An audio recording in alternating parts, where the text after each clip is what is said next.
সাইয়েদনা বেলাল আল হাবাসি Umayya ইবনে খালাফ ওনার উপর অত্যাচারের steam roller চালালো, কিন্তু ওনার অন্তর থেকে কালেমার বাণীটা ছিনিয়ে নিতে পারল না। মুসা আলাইহিস সালামের উপর অনেক অত্যাচার চালিয়েছিল ফেরাউন, কিন্তু অন্তর থেকে ঈমানকে ছিনিয়ে নিতে পারে নাই। সাইয়েদনা বেলালকে উত্তপ্ত মরুভূমির মধ্যে শুইয়ে দেয়া হলো, পিঠ জ্বলে যাচ্ছিল, পুড়ে যাচ্ছিল। আপনারা জানেন যে আরব দেশের তপ্ত মরুভূমি এতটাই উত্তপ্ত, ওখানে চাল ফেলে দিলে ওইটা মুড়ি হয়ে যায়। সেটার মধ্যে শুইয়ে দিয়ে বলা হলো এবার আল্লাহরে ডাক। এতক্ষণ ডাকছিল লা ইলাহা ইল্লাল্লাহ, কিন্তু তারপরেও, এত অত্যাচারের পরেও ঈমান ছিনিয়ে নেওয়া যায় নাই। উনি আল্লাহর সংক্ষিপ্ত নাম নিয়ে জিকির করছিলেন। উনি পড়ছিলেন আহাদ। উনি পড়ছিলেন কি? এই আহাদ সূরাতুল ইখলাসের ভেতরে আছে না নাই? কুল হুয়াল্লাহু আল্লাহুস লাম ইয়ালিদ ওয়া লাম ইয়াকুল লাহু কুফুয়ান আহাদ। তো আহাদ হচ্ছে আল্লাহর নাম। এজন্য আমাদের অন্তর থেকে ঈমান ছিনিয়ে নেওয়া এত সোজা না। চিল্লায় বলেন ঠিক কিনা? মুমিনের কাছে সবচাইতে দামি জিনিস হচ্ছে তার ঈমান। ঈমান যদি চলে যায় সে সব হারালো, তার কিচ্ছু নাই। আর ঈমান যদি তার থাকে, তার সব হারিয়ে গেল, তার কিচ্ছু যায় আসে না। চিল্লায় বলেন ঠিক কিনা? এজন্য আমরা সব সময় কামনা করি যে আল্লাহ তাআলা আমাদেরকে ঈমানের সাথে রাখুক। আমরা পড়ি আমিন। এজন্য সব সময় শুকরিয়া করতে হবে একজনের, যিনি আমাদেরকে ঈমানের উপর থাকার তৌফিক এনায়েত করেছেন। তিনি কে? আল্লাহ। আল্লাহর শুকরিয়া কি কম কম না বেশি বেশি? বিশ্বনবী সাল্লাল্লাহু আলাইহি ওয়াসাল্লাম মসজিদে নববীতে সালাতের ইমামতি করছেন। আল্লাহু আকবার বলে নামাজ শুরু করলেন। রুকুতে গেলেন, রুকু থেকে দাঁড়িয়ে পড়লেন সামি আল্লাহু লিমান হামিদা। ফিসফিস আওয়াজে পেছনে থাকা সাহাবারা পড়লেন রব্বানা ওয়ালাকাল হামদ। এক সাহাবী অতিরিক্ত বাড়িয়ে পড়লেন হামদান কাসীরান তাইয়িবান মুবারাকান ফীহি। পারেন না সবাই? পড়েন হামদান কাসীরান তাইয়িবান মুবারাকান ফীহি। আবার আওয়াজ করে পড়েন হামদান কাসীরান তাইয়িবান মুবারাকান ফীহি। বিশ্বনবী সালাত শেষ করলেন, সালাম ফিরালেন, মুসল্লিদের দিকে মুখ ফিরিয়ে বললেন সামি আল্লাহু লিমান হামিদা বলে যখন আমি দাঁড়িয়েছি, তোমরা ফিসফিস করে পড়েছ রব্বানা ওয়ালাকাল হামদ। কে যেন পড়েছ হামদান কাসীরান তাইয়িবান মুবারাকান ফি? কে পড়েছ? আমি তো এটা কখনো শিখাই নাই। কোত্থেকে পেলে? কেন পড়েছ? দাঁড়াও। কেউ দাঁড়ায় না, ডানে বায়ে সামনে পেছনে কেউ দাঁড়ায় না। সবাই ভয় পেয়ে গেছে যে কি যেন কি হয়। বিশ্বনবী অভয় দিলেন, বললেন যে আমি কিছু বলবো না, দাঁড়াও। বিশ্বনবী অভয় দেওয়ার পর এক সাহাবী হাত তুলে দাঁড়িয়ে বললেন ইয়া রাসূলুল্লাহ আমি পড়েছি। বিশ্বনবী বললেন কেন পড়েছ? আমি তো এটা শিখাই নাই। সাহাবী বললেন ইয়া রাসূলুল্লাহ আল্লাহর প্রশংসা আমার কম কম করলে অন্তর জুড়ায় না, আমার করতে মনে চাই বেশি বেশি। এজন্য আমি নিজ থেকে এটা বানিয়ে বাড়িয়ে মিলিয়ে পড়ে দিয়েছি হামদান কাসীরান তাইয়িবান মুবারাকান ফি। বিশ্বনবী বললেন ভয় নাই, চিন্তা নাই, টেনশনের কোনো কারণ নাই, কারণ আমি সালাতে থাকা অবস্থায় দেখেছি তোমার এই অতিরিক্ত 4টা তাসবির সওয়াবটা, 4টা তাসবির সওয়াবটা বিদউ ওয়া 30 মালাইকা, 30-এরও বেশি ফেরেশতা কে কার আগে এই সওয়াবটা আল্লাহর আরশে পৌঁছে দিবে এ নিয়ে আকাশে প্রতিযোগিতা চলছিল। এজন্য আল্লাহর প্রশংসা বেশি বেশি করার দরকার আছে না নাই? বিশ্বনবী সব সময় আল্লাহর প্রশংসা করতেন আর দোয়া করতেন আল্লাহ আমি যেন বেশি বেশি আপনার প্রশংসা করতে পারি, আমি যেন আপনার শুকরগুজার বান্দা হতে পারি। আল্লাহুম্মা জাআলনি সাবুরা ওয়া জাআলনি শাকুরা ওয়া জাআলনি ফি আইনি সগীরা ওয়া ফি আ'য়ুনিন নাসি কাবীরা। এর মানে হচ্ছে আল্লাহ আপনি আমারে ধৈর্যশীল বানান, আপনি আমাকে শুকরগুজার বানান, আমার চোখে আপনি আমারে ছোট বানান, গোটা বিশ্বের মানুষের চোখে আপনি আমারে বড় বানান। পড়েন আমিন। নিজের চোখে নিজেকে কি করবেন? ছোট। তাহলে মানুষের চোখে বড় বানাই দিবে কে? আল্লাহ। আর নিজেই যদি বলেন আমি বড়, ফেরাউনের মতো আনা রব্বুকুমুল আ'লা, আমি তোদের বড় খোদা, আল্লাহকে তুই হইলি হুদা, ঠিক কিনা? বড় হইতে পারে নাই, পানিতে সুবাই সুবাই আল্লাহ মারছে। চিল্লায় বলেন ঠিক কিনা? পৃথিবীতে কেউ তো স্থায়ী হয় না, হোক না সে ফেরাউন কি বা নমরুদ, কেউ ভাবে চিরদিন রয় না, কেউ ভাবে চিরকাল রয় না, পৃথিবীতে কেউ তো স্থায়ী হয় না, হোক না সে ফেরাউন কিবা নামরুদ। কেউ ভাবে চিরদিন রয় না, কেউ ভাবে চিরকাল রয় না। চিল্লায় বলেন ঠিক কিনা? চিরকাল কেউ থাকবে না, কারণ আল্লাহ ছাড় দেয়, তিনি ছেড়ে দেন না। মনে রাখবেন, আল্লাহ কি দেয় আর কি দেয় না। ফেরাউনরে কি দিছিল? ছাড় দিছে, ছাইরা দিছে। নমরুদরে কি দিছে? ছাড় দিছে, ছাইরা দিছে। এখনো দেখা যায় আল্লাহ অনেককে ছাড় দেয়, ঢিল দেয়, সুযোগ দেয়, কিন্তু আল্লাহ ছেড়ে দিবেন না। চিৎকার করে বলেন ঠিক কিনা? এজন্য সব সময় প্রশংসা করব কার? আল্লাহ। খাওয়ার সময় প্রশংসা কার? আল্লাহ। ঘুমানোর সময় আল্লাহ। জিকির করার সময় আল্লাহ। ঘুষ খাওয়ার সময় আল্লাহ। ঘুষ খাওয়া যাবে না। আর রাশি ওয়াল মুরতাশি কিলাহুমা ফিন্নার। ঘুষ যে দেয়, ঘুষ যে নেয়, উভয়ই জাহান্নামী। আল্লাহ ঘুষ থেকে আমাদেরকে বাঁচাও। আমিন। বাংলাদেশে ঘুষ আছে না নাই? আছে। সরকারি অফিসগুলোতে শুধু নাই, বেশি। আল্লাহ ঘুষ থেকে হেফাজত করো, যৌতুক থেকে হেফাজত করো, পর্নোগ্রাফি থেকে হেফাজত করো, হিন্দি সিনেমা থেকে হেফাজত করো, মারামারি কাটাকাটি থেকে তুমি আমাদেরকে হেফাজত করো। গোটা বাংলার জমিনে ঐক্য প্রতিষ্ঠা করার তৌফিক দাও। মদিনার সমাজ যেন আমাদের দেশে প্রতিষ্ঠিত হয়, আল্লাহ তুমি তৌফিক দাও। চিল্লায় পড়েন আমিন।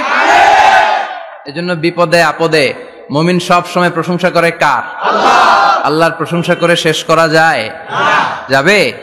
ওয়া ইন তাউদ্দু নি'মাতাল্লাহি লা তুহসুহা।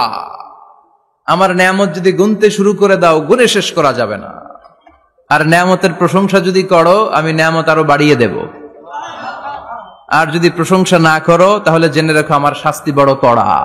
আমি সব সময় ধরি না, ধরলে সারি না। এজন্য সবসময় প্রশংসা করতে হবে কার? আল্লাহ। বিপদে আপদে সুখে দুঃখে আল্লাহর প্রশংসা। অভিযোগ কমিয়ে দেন, দেখবেন সুখে থাকবেন। এইটা নাই, ওইটা নাই, এইটা পাই নাই, ওইটা পাই নাই, জীবনে এইটা হই নাই রে, ওইটা পাইলাম না রে, এরকম অভিযোগ করে দেদারসে অনেক এরকম লোক আছে না নাই? এরা অসুখী, এরা অসফল।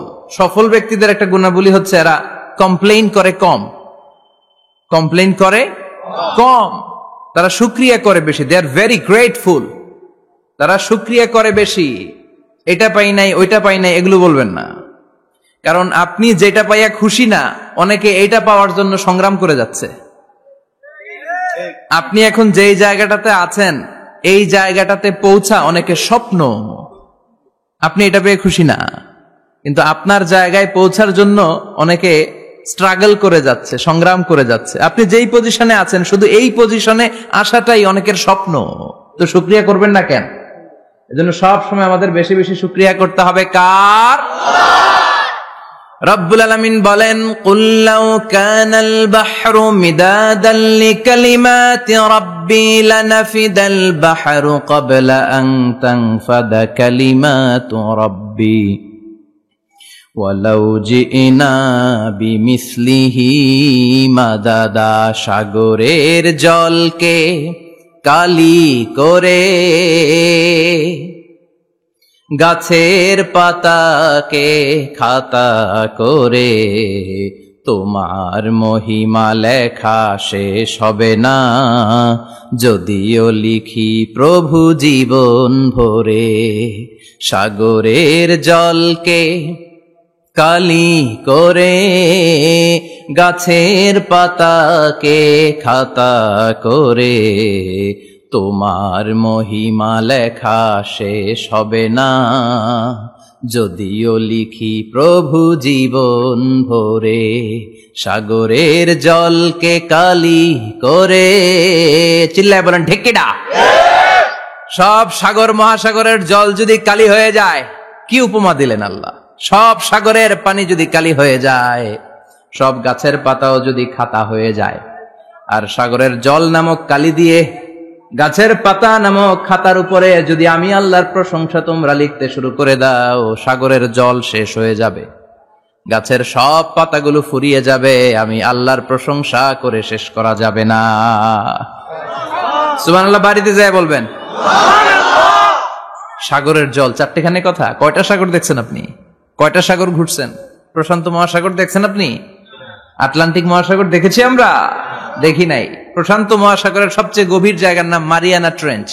প্রায় 36,000 ফিট ওইটা ডেপথ, গভীরতা। কয় হাজার ফিট গভীর? আপনার বাড়ির যে পুকুর কয় হাত গভীর? হ্যাঁ, 36,000 ফিট। Can you imagine? কল্পনা করতে পারেন? 36,000 ফিট গভীর এটা মারিয়ানা ট্রেঞ্চ, প্রশান্ত মহাসাগর। আর এই পৃথিবীর সবচেয়ে উঁচু যে পাহাড়টা, এটার নাম মাউন্ট এভারেস্ট। এটার উচ্চতা প্রায় অ্যাপ্রক্সিমেটলি অ্যারাউন্ড 29,000 ফিট। পাহাড়, পৃথিবীর সবচেয়ে উঁচু পর্বত শৃঙ্গ মাউন্ট এভারেস্ট, 29,000 ফিট। আর পৃথিবীর সবচেয়ে গভীর সাগর, প্রশান্ত মহাসাগরের সবচেয়ে গভীর জায়গা মারিয়ানা ট্রেঞ্চ, ওইটা নাকি 36,000 ফিট। তাহলে ওই পাহাড়কে তুলে ধরে এনে প্রশান্ত মহাসাগরের সবচেয়ে গভীর জায়গা মারিয়ানা ট্রেঞ্চের উপর যদি ছেড়ে দেয়া হয়, পুরো পাহাড় ডুবে যাবে। সুবহানাল্লাহ নাই? পুরো পাহাড় ডুবে যাবে, উপরে পানি থেকে যাবে প্রায় 7,000 ফিট। আল্লাহু আকবার। এই পৃথিবীর দ্বিতীয় গভীরতম সাগরের নাম আটলান্টিক মহাসাগর। এ সাগরের সবচেয়ে গভীর জায়গার নাম হচ্ছে পুয়ের্টো রিকো। এই পুয়ের্টো রিকোর গভীরতা প্রায় 33,000 ফিট। কত? আর সবচেয়ে বড় পাহাড় 29,000 ফিট। তো এই সাগরেও যদি বড় পাহাড়টা, পৃথিবীর সবচেয়ে উঁচুতম পর্বত শৃঙ্গকে এনে ছেড়ে দেয়া হয়, পুরো পাহাড় পানিতে তলিয়ে তো যাবেই, এর উপরে আরো পানি থেকে যাবে 4,000 ফিট। সাগর, মহাসাগর, পানি বেশি না কম? জোরে বলেন। কি বিশাল আটলান্টিক মহাসাগর! লম্বায় তো অনেক বড়, আড়াআড়ি ভাবে এটারে ক্রস করে অনেক প্লেন, অনেক বিমান। আগে কনকর্ড ক্রস করতো হিথ্রো এয়ারপোর্ট থেকে জন এফ কেনেডি এয়ারপোর্টে ল্যান্ড করার জন্য। ঘন্টায় 1000 মাইল বেগে ছুটতো এই প্লেনগুলো। তারপরেও আড়াআড়ি ভাবে, লম্বায় না, আড়াআড়ি ভাবে আটলান্টিক মহাসাগরকে ক্রস করতে 3-4 ঘন্টা লেগে যেত। প্লেন যদি ঘন্টায় চলে 1000 মাইল বেগে, আর আটলান্টিক মহাসাগরের পাশ যেটা প্রশস্ত, এটা ক্রস করতে যদি 3 ঘন্টা লাগে, তাহলে পাশে কয় হাজার কিলোমিটার? 3,000 কিলোমিটার। সুবহানাল্লাহ কইবেন না? এত বিশাল বিশাল সাগর। সাগর কি, মহাসাগর কি এই দুইটা, যে প্রশান্ত আর আটলান্টিক? না, ভারত মহাসাগর, উত্তর মহাসাগর, দক্ষিণ মহাসাগর, বঙ্গোপসাগর, কৃষ্ণ সাগর, ভূমধ্য সাগর, লোহিত সাগর, চায়না সাগর, শত শত সাগরে ভরপুর মহাবিশ্ব। এই সব সাগরের পানি যদি কালি হয়ে যায়, কি হয়ে যায়? আর পৃথিবীতে যত গাছ আছে, সব গাছের পাতা যদি খাতা হয়ে যায়, গাছ কয়টা আছে কুমিল্লায়? হ্যাঁ, অভাব নাই। তো কুমিল্লাতেই যদি অভাব নাই, তাহলে আফ্রিকার জঙ্গলের কি অবস্থা? কি পরিমাণে গাছ, বৃক্ষরাজি আল্লাহ তৈরি করেছেন। এই সব গাছের পাতা যদি এরকম খাতা হয়ে যায়, আর এই সাগরের জল নামক কালি দিয়ে যদি এই খাতায় আল্লাহর জিকির লিখতে শুরু করেন, প্রশংসা লিখতে শুরু করেন, গাছের পাতাও শেষ, সাগরের পানিও শেষ, শেষ হবে না আল্লাহর জিকির আর প্রশংসা। আল্লাহু আকবার। এজন্য সব সময় প্রশংসা করতে হবে একজন সত্তার, তিনি কে? সে আল্লাহ বললেন, হুয়াল আউয়ালু ওয়াল আখিরু ওয়াল যাহিরু ওয়াল বাতিন ওয়া হুয়া বিকুল্লি শাইইন আলিম। আল্লাহ বললেন, আমার প্রশংসা করবি না কেন? আমি সবার প্রথমে, আমি সবার শেষে, আমি প্রকাশ্যে, আমি গোপনে। কার কথা? আল্লাহ। প্রথমে কে? আল্লাহ। জোরে বলেন, আল্লাহ। প্রথমে আল্লাহ আল্লাহ, শেষেও আল্লাহ আল্লাহ, আকাশে আল্লাহ আল্লাহ, জমিনে আল্লাহ আল্লাহ। পড়েন পড়েন, প্রথমে আল্লাহ আল্লাহ, শেষেও আল্লাহ আল্লাহ, আকাশে আল্লাহ আল্লাহ, জমিনে আল্লাহ আল্লাহ। আবার পড়েন, প্রথমে শেষেও, আকাশে আল্লাহ আল্লাহ, জমিনে আল্লাহ আল্লাহ। নিখিল জাহান গাই গুণগান, তারে নামে গায় আমরাও গাহি তাআলা, হামদে বারি তাআলা, হামদে বারি তাআলা, হামদে বারি তাআলা। পড়েন আল্লাহু আকবার। তিনি প্রথম, তিনি শেষ, তিনি প্রকাশ্য, তিনি গোপন। এজন্য প্রশংসা চলবে একজনের। চিল্লায় বলেন, কে? আল্লাহ। আল্লাহ তোমার প্রশংসার জন্য আমরণ আমরা করতে পারি, তৌফিক দাও। আমিন। জোরে পড়েন আমিন। আমার আগে কথা বলছিলেন হযরত মাওলানা ইয়াহইয়া মাহমুদ দামাত বারাকাতুহ, প্রতিষ্ঠাতা প্রিন্সিপাল শাইখুল হাদিস জামিয়া দারুল উলুম রামপুরা ঢাকা। সুন্দর বয়ান করছিলেন, আমি খাচ্ছিলাম আর শুনছিলাম। প্রামাণ্য বর্ণনা করছিলেন কিভাবে কিয়ামত হবে, কিভাবে আমরা উঠব হুফাতান ওরাতান মুশাতান গুরলা, উলঙ্গ নেকেড। সেদিন আমাদের গায়ে জামা থাকবে? জ্যাকেট থাকবে খালি। কি থাকবে? কিছু থাকবে, জামা থাকবে না, পায়ে জুতা থাকবে না, পেটে খাবার থাকবে না, খালি থাকবে চিৎকার। সেদিন থাকবে কি?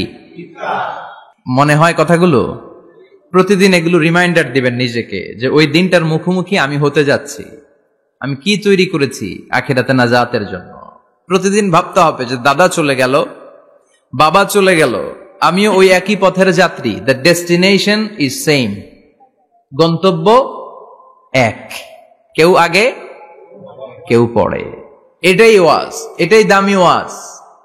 এটা মনে রাখলেই মানুষ আর চুরি করতে পারে না, মিথ্যা বলতে পারে না, ইফটিজিং করতে পারে না, পরকিয়া করতে পারে না, মতের বিরুদ্ধে গেলে তারে রামদা দিয়ে কোপাইতে পারে না। চিল্লা এখন ঠিক কিনা?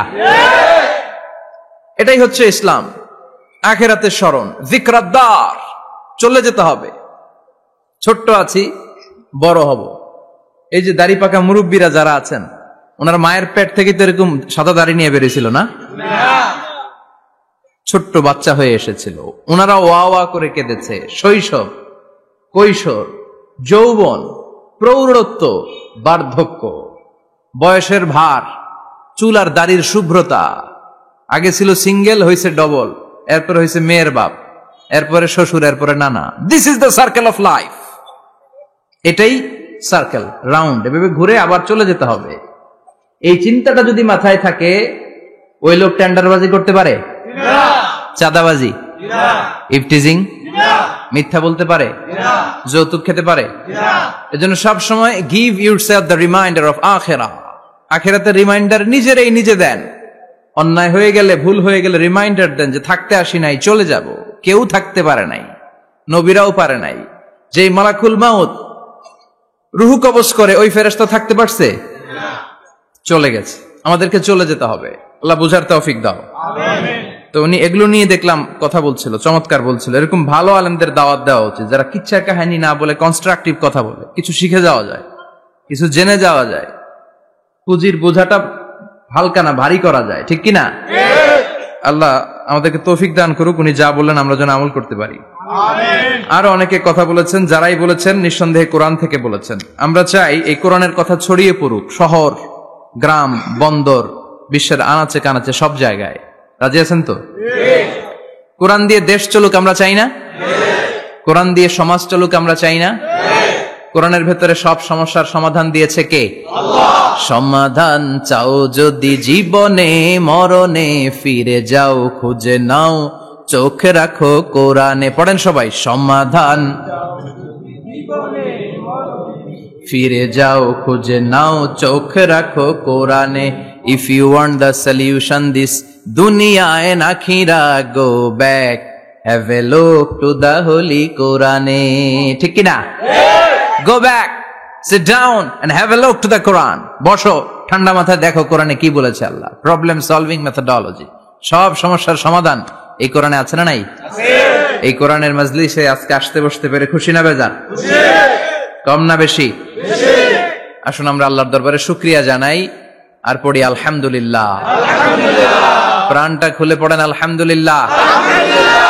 আল্লাহর একটা ডাক দেন, বলেন ইয়া আল্লাহ। আরো জোরে পড়েন ইয়া আল্লাহ।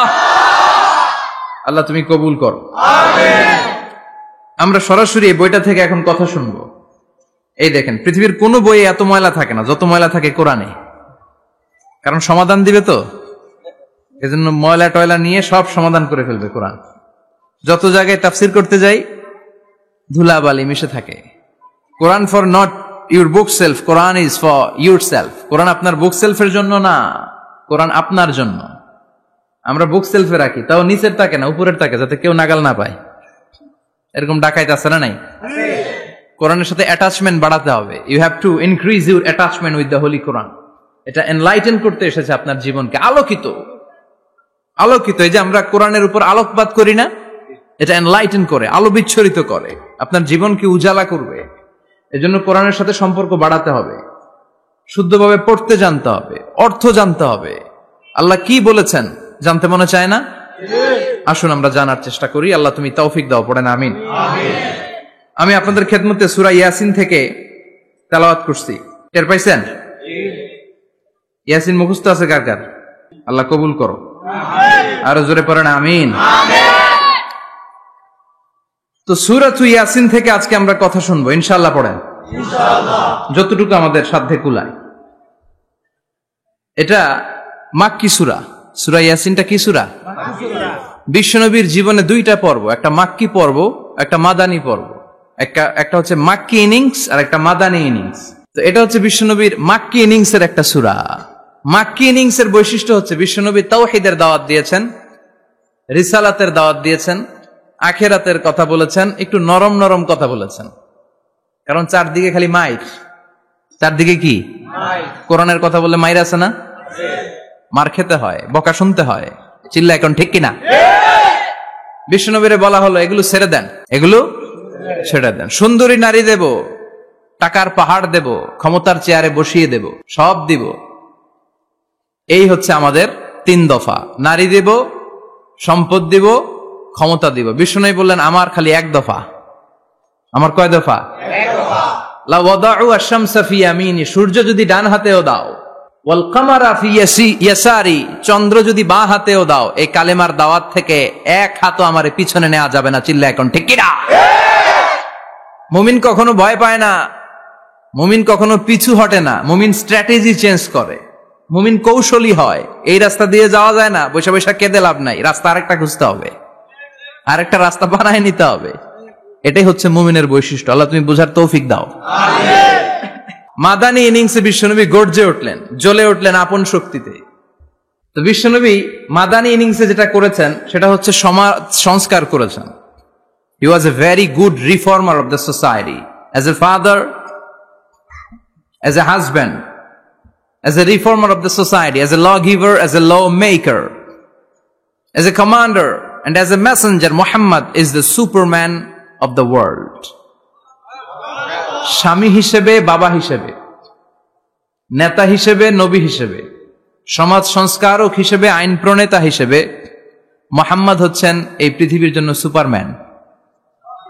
তার কোনো তুলনা হয় না, বিশ্বনবীর কোনো তুলনা হয় না। Beyondless, boundless, bottomless. তারা নিয়ে কথা বলতে গেলে সময় ফুরায় যাবে, মাইকের ব্যাটারি শেষ হয়ে যাবে, মাগার কথা শেষ হবে না।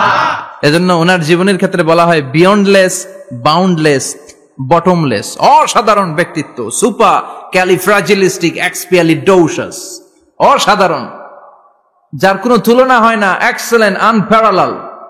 মাদানী জীবনে উনি সশস্ত্র সংগ্রাম করলেন, সংস্কার করলেন সমাজটাকে, সেনাবাহিনী বানালেন। তখন আর নরম নরম ভাবে খেলে নাই, গরম ভাবে খেলেছে। এটা হচ্ছে ইমানের দাবি। মুমিনরা কৌশলী হয়, যখন যে পরিস্থিতি, ওই পরিস্থিতির সাথে তাদের স্ট্র্যাটেজি তারা পাল্টায়।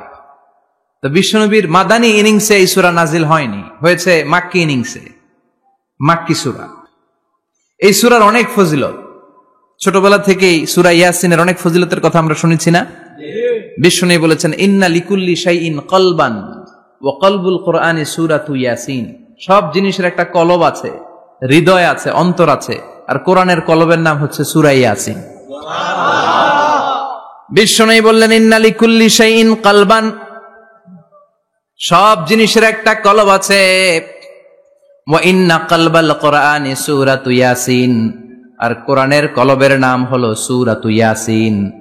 বিশ্বনবী বলতেন ইন্না ফিল জাসাদি মুদগা, দেহে একটা গোশতের টুকরা আছে, ইযা সালুহাত সালুহাল জাসাদু কুল্লু, এই দেহের গোশতের টুকরা যদি ভালো হয়ে যায়, পুরো দেহটারে ভালো করে দেয় কে? আল্লাহ।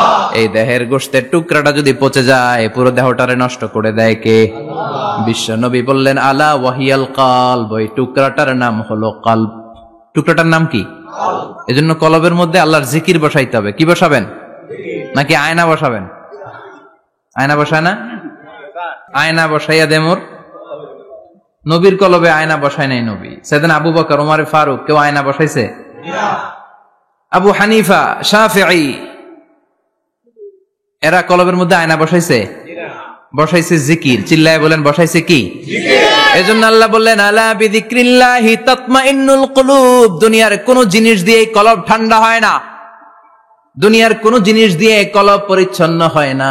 কলব শুধু পরিচ্ছন্ন হয় একটা জিনিস দিয়ে, লা ইলাহা ইল্লাল্লাহ, লা ইলাহা ইল্লাল্লাহু মুহাম্মাদুর রাসূলুল্লাহ সাল্লাল্লাহু আলাইহি ওয়াসাল্লাম। তাহলে কোরআনের একটা কলব আছে, আমাদের দেহে যেমনি কলব আছে, প্রতিটা প্রাণীর যেমনি কলব আছে, অন্তর আছে, কোরআনেরও কলব আছে না নাই? কোরআনের কলবের নাম? চিল্লায় বলেন কোরআনের কলবের নাম। আবার বিশ্বনবী বলতেন রাত্রিবেলা যে ব্যক্তি একবার সূরাত ইয়াসিন তেলাওয়াত করে ঘুমাতে যায়, সকালবেলা নিষ্পাপ অবস্থায় তারে ঘুম থেকে জাগাবে কে? আল্লাহ। তাহলে এই সূরার মর্যাদা কম কম না বেশি বেশি? বেশি বেশি তেলাওয়াত করতে রাজি আছেন? সকাল সন্ধ্যা তেলাওয়াত করবেন তো? সূরা ইয়াসিন ছাড়াও এই সূরার অনেকগুলো নাম তাফসীর গ্রন্থে পাওয়া যায়। এই সূরার একটা নাম হচ্ছে সূরাতুল কাদিয়া, সূরাতুল তাকদি হাজাতা কারিইহা। যে এই সূরা তেলাওয়াত করে ওই তেলাওয়াতকারীর যে হাজত আছে, প্রয়োজন আছে, এই সূরার বরকতে আল্লাহ তার প্রয়োজন পূরণ করে দেয়। আমাদের জীবনে প্রয়োজন আছে না নাই? কার কাছে চাইবো? বিপদে পড়লে কারে বলবো? আমরা বিপদে পড়লে প্রথমে শেয়ার দেই ফেসবুকে। কোথায় শেয়ার? আগে শেয়ার দিব কার কাছে? মনে থাকবে? বিপদে পড়লে ফেসবুকে শেয়ার দিব না, বন্ধুরে শেয়ার করব না, বউয়ের কাছেও পরে শেয়ার করব, আগে শেয়ার করব কার কাছে? মনে থাকবে? এজন্য বিশ্বনবী বলতেন এই সূরার নাম সূরাতুল কাদিয়া, মানুষের হাজত পূরণ করে দেয়। এই সূরা তেলাওয়াত করে যদি আপনি আল্লাহর কাছে কোনো বিপদ থেকে পানা চান অথবা কোনো প্রয়োজন নিয়ে দোয়া করেন, সূরার বরকতে প্রয়োজনটা পূর্ণ করে দেয় কে? আল্লাহ। কেউ যেটা পারে না পারে কে? আল্লাহ। কেউ যেটা দেয় না দেয় কে? আল্লাহ। কেউ যেটা শোনে না শোনে কে? আল্লাহ। তাহলে পেলাম সূরাতুল কাদিয়া। আরেকটা নাম আছে সূরার, সেটা হচ্ছে সূরাতুল আযীমা, সুমহান সূরা। কি সূরা? সুমহান, আযীমা। এই আযীম আর আযীমা এই শব্দ দুইটা অনেক দামি, আল্লাহ যে কোনো জায়গায় ব্যবহার করেন নাই। বিশ্বনবীর চরিত্রের উপমা দিতে যে আল্লাহ আযীম শব্দ বলেছেন, তাই না? রব্বুল আলামিন বলেন ওয়া ইন্নাকা লাআলা খুলুকিন আযীম। ও নবী, সাধারণ কোন চরিত্র আপনারে আমি দেই নাই, আপনারে আমি দিয়েছি আযীম একটা চরিত্র, খুলুকুন আযীম। And verily indeed you are on a very good standard of character. অসাধারণ চরিত্র দিয়েছে। বিশ্বনবীর চরিত্র বুঝাতে যে আল্লাহ কি শব্দ ব্যবহার করেছেন? কথা বলে না, তাফসীর শিখে যেতে হবে। কোন শব্দ ব্যবহার করেছেন? আযীম। আবার আল্লাহ নিজের পরিচয় দিতে যে আযীম বলেছেন, ওয়ালা ইয়াউদুহু হিফযুহুমা ওয়া হুয়াল আলিয়্যুল আযীম। সুবহানাল্লাহ। আকাশ জমিনের নিয়ন্ত্রণ করতে যে আল্লাহ কখনো ক্লান্ত হয় নাকি?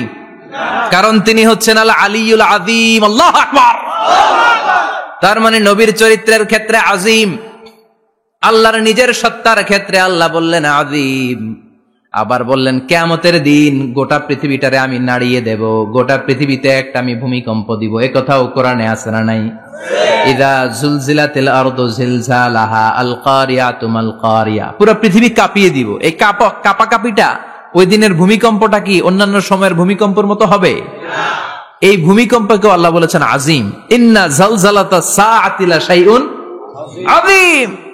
সেদিনের ভূমিকম্প সাধারণ কোনো আর্থকোয়েক নয়, সাধারণ ভাইব্রেশন না, এটা আযীম।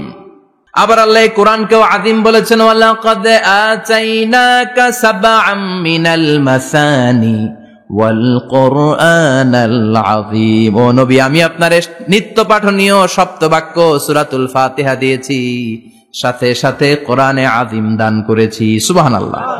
তার মানে কোরআনের ক্ষেত্রে আযীম, কিয়ামতের ভূমিকম্প এটা আযীম, আল্লাহ নিজেও আযীম, বিশ্বনবীর চরিত্র আযীম। আবার এই সূরাটাও যেহেতু দামি, এজন্য এই সূরার নাম সূরাতুল আযীমা, সূরাতুল আযীমা, সুমহান সূরা। এটা যেন তেন সূরা নয়, এটা তো কোরআনের কলব। কলব ছাড়া মানুষ বাঁচে? হার্ট ফাউন্ডেশনে যেয়ে দেখবেন মানুষের কি অবস্থা। হৃদরোগ, হৃদয় যার নষ্ট, তার যে কত কষ্ট। এই যে কি পরানো লাগে এখন, রিং পরায়, এনজিওগ্রাম, এনজিওপ্লাস্টি করে আর্টারি ব্লক করে ফেলে। চর্বি, এত চর্বি আমরা খাই, এত গরুর গোশত আমরা খাই। মনে রাখবেন, যেই প্রাণীর পা বেশি ওইটার ভিতরে কোলেস্টেরল বেশি। মাছের কয় পা? হ্যাঁ, নাই, এখানে নাই, মাছের পাটা নাই, কোলেস্টেরল নাই। মুরগির কয় পা?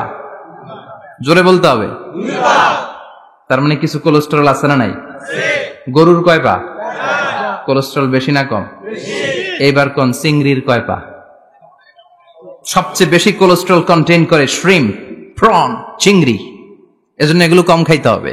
তবে 40-এর আগে যারা আছেন ধুমায়া খান, 40-এর পরে এই যে মাটন, ল্যাম্প, ছাগলের গোশ, খাসির গোশ, চিংড়ি, এগুলো আপনার ডায়েট থেকে বাদ দিয়ে দিতে হবে। বুঝতে পেরেছেন?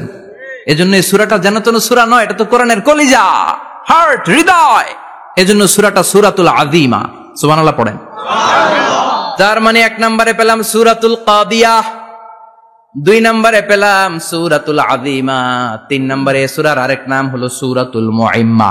সূরাতুল মুইম্মা। মুইম্মার 2 অর্থ। এক অর্থ হচ্ছে এটার বরকতটা আম, সবার জন্য, যেই পড়ে সেই বরকত পায়, এজন্য মুইম্মা। আবার মুইম্মার আরেক অর্থ হচ্ছে যেই সূরা শত্রুকে অন্ধ করে দেয়। কি করে দেয়? এই সূরার প্রথম 9টা আয়াত যদি বিপদে পড়ে, শত্রুর কবলে পড়ে আপনি তেলাওয়াত করেন, শত্রুর চোখটারে অন্ধ করে দিবে কে? আল্লাহ। বিশ্বনবী মক্কা থেকে যখন মদিনায় যায়, হিজরতের সময় বিশ্বনবী সূরাতুল ইয়াসিনের প্রথম 9টা আয়াত তেলাওয়াত করলেন। তেলাওয়াত করে আল্লাহর নাম নিয়ে ঘর থেকে বের হলেন। আশেপাশে কাফেররা ঘুরে কিন্তু বিশ্বনবীরে দেখে না, সবাই খেলে এরকম এরকম করে, ডানে বায়ে হাতায়, বিশ্বনবীর সামনে দিয়ে যায়, কিন্তু কাফেরদের চোখ অন্ধ করে দিয়েছে কে? আল্লাহ। এজন্য কোরআন তেলাওয়াত করলে কাফেরদের চোখকে অন্ধ বানায় দেয় কে? আল্লাহ। এজন্য সূরার একটা নাম হচ্ছে সূরাতুল মুইম্মা। কি নাম? অন্ধ করে দেয়। তাফসিরে কুরতুবির মুসান্নিফ ইমাম আল কুরতুবি, উনাকে জালিম বাদশা বন্দী করেছিল। ওনার তাফসিরে এসেছে উনি শক্তিশালী লোক ছিলেন, জেলখানা ভেঙে বাঁচার জন্য দিছে দৌড়।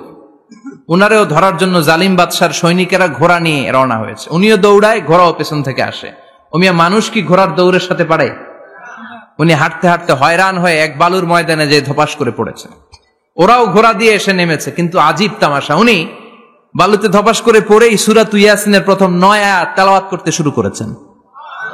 ওরা নিচে নেমে ডানে বায়ে সামনে পিছনে খালি খুঁজে, কিন্তু দেখে না, সামনে কিন্তু বসা। ওদের চোখটার অন্ধ করে দিছে কে? আল্লাহ। বিশ্বাস হয়? এজন্য বিপদে পড়লে সূরাতুল ইয়াসিনের প্রথম 9 আয়াত পড়তে রাজি আছেন? আল্লাহ তুমি তৌফিক দাও। আরো জোরে পড়েন আমিন। এজন্য আল্লাহ চমৎকার ভাবে এই সূরাটা শুরু করে দিলেন। 2টা কাটা অক্ষর দিয়ে আল্লাহ বললেন ইয়াসিন ওয়াল কুরআনিল হাকীম ইন্নাকা লামিনাল মুরসালিন আলা সিরাতিম মুস্তাকিম। পড়েন সুবহানাল্লাহ। ইয়াসিন। সূরাটা শুরু করলেন কি দিয়ে? ইয়াসিন। এটা কি কোনো বাক্য? এটা কি কোনো শব্দ? এটা কি অক্ষর? 2টা। প্রথম অক্ষরের নাম, দ্বিতীয়টা আওয়াজ করে বলেন, প্রথম অক্ষরটার নাম ইয়া, দ্বিতীয়টা সিন। খুব চমৎকার না? বাক্য দিয়ে এই সূরাটা শুরু করে নাই। যেমন ইযা জুলজিলাতিল আরদু জিলজালাহা, এই সূরার প্রথম আয়াত, এটা একটা বাক্য না? জি। ওয়াদ-দুহা ওয়াল-লাইলি ইযা সাজা, বাক্য না? জি। কিন্তু ইয়াসিন, এটা কি কোনো বাক্য? না। এটা কি কোনো শব্দ? না, এটা কাটা 2টা অক্ষর। সুবহানাল্লাহ পড়েন। সুবহানাল্লাহ। আল্লাহ 114টা সূরার প্রায় 29টা সূরা এরকম কাটা কাটা অক্ষর দিয়ে শুরু করেছেন। সুবহানাল্লাহ নাই? সুবহানাল্লাহ। এই 29টা সূরা কখন আল্লাহ একটা অক্ষর দিয়ে শুরু করেছেন, কখনো 2টা অক্ষর দিয়ে, কখনো 3টা দিয়ে, কখনো 4টা দিয়ে, কখনো 5টা দিয়ে। একটা অক্ষর দিয়ে আল্লাহ কোরআনের সূরা শুরু করেছেন। এরকম একটা সূরা বলেন, নুন ওয়াল কলামি ওয়া মা ইয়াসতুরুন। নুন, নুন দিয়ে সূরা শুরু হয়ে গেছে। তারপরে কফ, এক অক্ষর দিয়ে সূরা শুরু হয়ে গেছে। সুবহানাল্লাহ পড়েন। সুবহানাল্লাহ। এবার বলেন 2 অক্ষর দিয়ে সূরা শুরু হয়েছে এরকম সূরা বলেন। আমিন। এত দূরে যান কেন? এটা আছে না নাই? আছে। ইয়াসিন। সুবহানাল্লাহ পড়েন। ইয়াসিন 2 অক্ষর দিয়ে। তারপরে হামিম।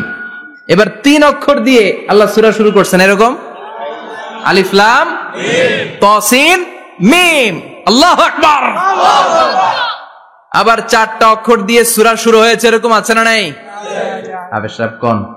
আলিফ লাম মিম র, আলিফ লাম মিম সদ, আছে না নাই? আবার 5টা কাটা অক্ষর দিয়ে সূরা শুরু হয়েছে, এরকম সূরাও আছে না নাই? সূরা মারিয়ামের শুরুতে কি আছে? কাফ হা ইয়া আইন সাদ। সুবহানাল্লাহ পড়েন। এরকম প্রায় 29টা সূরা আল্লাহ কাটা কাটা অক্ষর দিয়ে শুরু করেছেন, কোন বাক্য দিয়ে নয়, কোন শব্দ দিয়ে নয়। কি দিয়ে?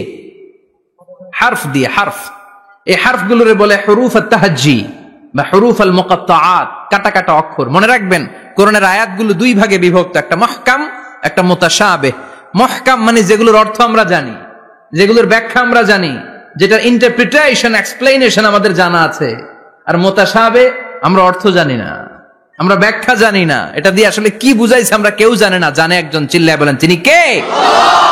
আল্লাহ বললেন ওয়া ইন কুনতুম ফি রাইবিম মিম্মা নাযালনা আলা আবদিনা ফাআতু বিসূরাতিন মিন মিসলিহি ওয়াদউ শুহাদাআকুম মিন দুনিল্লাহি ইন কুনতুম সাদিকিন। আল্লাহ বললেন ও জাহেলি যুগের লোকেরা, শোনো শোনো, এত আরবি কবিতা বানাতে পারো, এত গল্প লিখতে পারো, আরবিতে এত নোবেল বানাতে পারো, উপন্যাস বানাতে পারো, আর্টিকেল লিখতে পারো, আমার নবীর উপর যে কোরআন আমি নাজিল করেছি, এই কোরআনের ব্যাপারে অন্তরে যদি কোনো সন্দেহ থাকে, বাপের বেটা হলে পারলে কোরআনের মতো একটা সূরা বানিয়ে নিয়ে আসো। পারছে?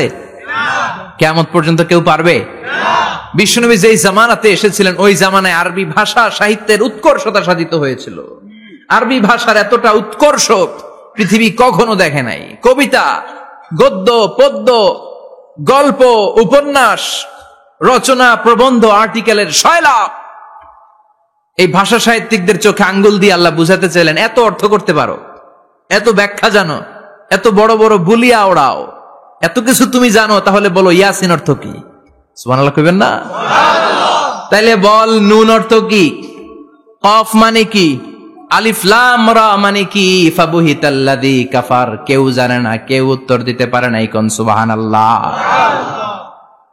এটা কোরআনের মুজিজা, এটার অর্থ কেউ জানে না। আর এগুলোর অর্থ নিয়ে খোঁচাখুচি করাও ঠিক না। তবে মুফাসসিরিন ইকরাম এগুলোর কিছু অর্থ সম্ভাব্য বলার চেষ্টা করেছেন। যেমন ইয়াসিনের অর্থ ইবনে আব্বাস বলেছেন, এর অর্থ হতে পারে ইয়া ইনসান, হে মানুষ। সুবহানাল্লাহ পড়েন। কেউ কেউ বলেছে এটার অর্থ হতে পারে ইয়া সাইয়্যিদ আল মুরসালিন। কেউ কেউ বলেছেন ইয়াসিন হতে পারে ইসমুল্লাহ, আল্লাহর নাম। কেউ বলেছেন এটা হতে পারে ইসমুন লিন নবী, বিশ্ব নবীর নাম। আবার কেউ কেউ বলেছেন ইয়াসিন হতে পারে এই কোরআনে কারিমের একটা নাম। কোন সুবহানাল্লাহ। এই সম্ভাব্য সব কথাগুলো বলে পৃথিবীর সব মুফাসসিররা বলতে বাধ্য হয়েছেন আল্লাহু আ'লামু বিমুরাদিহি বিহি। এটার দ্বারা আসল অর্থ যে কি এটা আমরা কেউ জানি না। জানে কে? আল্লাহ। চিৎকার করে বলতে হবে, জানে কে? আল্লাহ। তাহলে ইয়াসিন মানে আমরা জানি না। ইয়াসিনের অর্থ আমরা ছেড়ে দেব কার উপর? আল্লাহ। এরপর আল্লাহ বললেন ওয়াল কুরআনিল হাকীম, প্রজ্ঞাময়, বিজ্ঞানময় কোরআনের শপথ। ওয়াল কুরআনিল হাকীম, বিজ্ঞানময়, প্রজ্ঞাময় কোরআনের শপথ বা কসম। ওয়াল কুরআনিল হাকীম, যে ওয়া, এই ওয়াটারে আরবিতে বলে ওয়া আল কাসামিয়া। কি বলে? ওয়া আল কাসামিয়া। কসম কাটার জন্য আল্লাহ এই ওয়া ব্যবহার করেছেন। যত জায়গায় কোরআনে আল্লাহ কসম কেটেছেন, ওই কসমের শব্দটার আগে ওয়া আছে না নাই? ও মিয়া, কোরআনে আল্লাহ সময়ের শপথ করেছেন, কসম কেটেছেন, যুগের কসম কেটেছেন। যুগের সময়ের আরবি হলো আল আসর। এই আসরের আগে ওয়া আছে না নাই? কি বলছে আল্লাহ? ওয়াল আসর, ওয়াল। আবার 3 ফলের কসম আল্লাহ কোরআনে কেটেছেন। কি বলেছেন? ওয়াত-তিন, মানে তিনের কসম। জাইতুনের কসম কেটেছেন, বলেছেন ওয়াজ জাইতুন। তুর পাহাড়ের কসম কেটেছেন, বলেছেন ওয়া তুরে সিনিন। যত জায়গায় কসম তত জায়গায় ওয়াও আছে না নাই? পাহাড়ের নামে কসম কেটেছেন, আল্লাহ বলেছেন ওয়া তুর। সূর্যের নামে কসম কেটেছেন, আল্লাহ বলেছেন ওয়াশ শামসি ওয়া দুহাহা। সুবহানাল্লাহ কইবেন না? সুবহানাল্লাহ। ফজরের নামে কসম কেটেছেন, কি বলেছেন? ওয়াল ফাজর। জিলহজ মাসের প্রথম 10 রাতের কসম কেটেছেন, কি বলেছেন? ওয়া লায়ালিন আশর। জোর আর বেজরের কসম কেটেছেন, আল্লাহ বলেছেন ওয়াশ শাফঈ ওয়াল ওয়াতর। সূরা ইয়াসিনে কাটা কাটা দুইটা অক্ষরের পরে রব্বুল আলামিন কোরআনের কসম কেটেছেন, এজন্য আল্লাহ বলেছেন ইয়াসিন ওয়াল কোরআনিল হাকিম। ইয়াসিন ওয়াল কোরআনিল হাকিম, প্রজ্ঞাময় বিজ্ঞানময় কোরআনের শপথ। কোরআনের মধ্যে বিজ্ঞান আছে না নাই? বেশি না কম? বিশ্বাস হয় না? নাস্তিকদের কথা বিশ্বাস হয়? নাস্তিকরা বলে কোরআনের মধ্যে বিজ্ঞান নাই, কোরআনের মধ্যে সায়েন্স নাই, কোরআনের ভেতরে টেকনোলজি নাই। কিন্তু কোরআন বলে এমন কিছু নাই, মানুষের প্রয়োজনীয় এমন কিছু নাই যেটা আমার ভিতরে নাই। আল্লাহু আকবার। আল্লাহ বললেন মা ফাররাতনা ফিল কিতাবি মিন শাই, কিতাবের মধ্যে আমি কিছু বাদ রেখে দেই নাই। ইতিহাসের কথা বলেছি, পাতালপুরীর কথা বলেছি, ঊর্ধ্ব জগতের কথা বলেছি, মহাকাশের কথা বলেছি, cosmology, astrology, geology, zoology, botany, human anatomy, embryology, সবকিছুর কথা কোরআনের মধ্যে দিয়েছে কে? আল্লাহ। কোরআনের ভেতরে মানুষের কথা আছে না নাই? আছে। কোরআনের মধ্যে গাভীর কথা আছে না নাই? গাভীর কথাও আছে। কই আছে? হ্যাঁ, সূরাতুল গাভীর সূরা। সুবহানাল্লাহ কইবেন না? সুবহানাল্লাহ। মানুষের কথা আছে সূরাতুল ইনসান, জিনদের কথা আছে সূরাতুল জিন, মাকড়সার কথা আছে সূরাতুল আনকাবুত, মৌমাছির কথা আছে সূরাতুন নাহাল। মৌমাছির কথা বলেছেন, দুধের কথা বলেছেন, প্রাণীর কথা বলেছেন, খাদ্যের কথা বলেছেন, মানুষের দেহ বৈশিষ্ট্যের কথাও বলেছেন। চিৎকার করে পড়েন আল্লাহু আকবার। আল্লাহ বললেন ওয়া আওহা রাব্বুকা ইলান নাহলি আনিত্তাখিযি মিনাল জিবালি বুয়ুতাও ওয়া মিনাশ শাজারি ওয়া মিম্মা ইয়ারিশুন। সুবহানাল্লাহ পড়েন। ওয়া আওহা রাব্বুকা ইলান নাহল, আল্লাহ মৌমাছির কাছে সিক্রেট মেসেজ পাঠিয়েছেন। সুবহানাল্লাহ পড়েন। ওহীকে আরবিতে বলে সিক্রেট মেসেজ। সায়েন্টিফিক আলোচনা শুরু হইতেছে, মনোযোগ আছে না গেছে? জিমানি ধরছে? হ্যাঁ, মনোযোগ আছে না গেছে? লিল্লাহি তাকবীর, লিল্লাহি তাকবীর, লিল্লাহি তাকবীর। আল্লাহ মৌমাছিকে ওহী করেছেন। কি করেছে? দেখেন, ওয়াল কোরআনিল হাকিম, আল্লাহ যে বললেন শেষ হবে না এই কথা। ওয়াল কোরআনিল হাকিম, বিজ্ঞানময় কোরআনের শপথ, প্রজ্ঞাময় কোরআনের শপথ। বিশ্বনবী বলেন লা তুহসা আজাইবুহু, কোরআনের আশ্চর্যান্বিতার কোনো শেষ নাই। ওয়ালা তাবলা গারাইবুহু, কোরআন কোনদিন কারো কাছে পুরাতন মনে হয় না। ফিহি মাসাবিহুল হুদা, কোরআনের মধ্যে আছে হেদায়েতের মশাল। ওয়া মানারুল হিকমা, কোরআন হলো বিজ্ঞানের সুউচ্চ মিনার। লা তুহসা আজাইবুহু, কোরআনের আশ্চর্যান্বিতার শেষ নাই। যতই পড়বেন আপনি আশ্চর্য হয়ে যাবেন, যতই স্টাডি করবেন, যতই অধ্যয়ন করবেন, আপনার চোখকে খুলে দিবে কে? আল্লাহ। ওয়ালা তাবলা গারাইবুহু, কোরআন কখনো পুরাতন হয় না। পুরান হয় নাকি? যার বয়স 50 বছর ধরে নামাজি মানুষ, প্রতি নামাজের প্রত্যেক রাকাতে কোন সূরা পড়া লাগে? তো 50 বছর যদি কেউ নামাজি হয়, তাহলে কত লক্ষবার উনি সূরা ফাতিহা পড়ছে উনি নিজে জানে? তারপরেও কোনদিন কি মনে হয়েছে সূরা ফাতিহাটা একটু পুরান পুরান লাগে? আজকে কুল হল্লা দিয়ে শুরু করুন, কথা বলেন।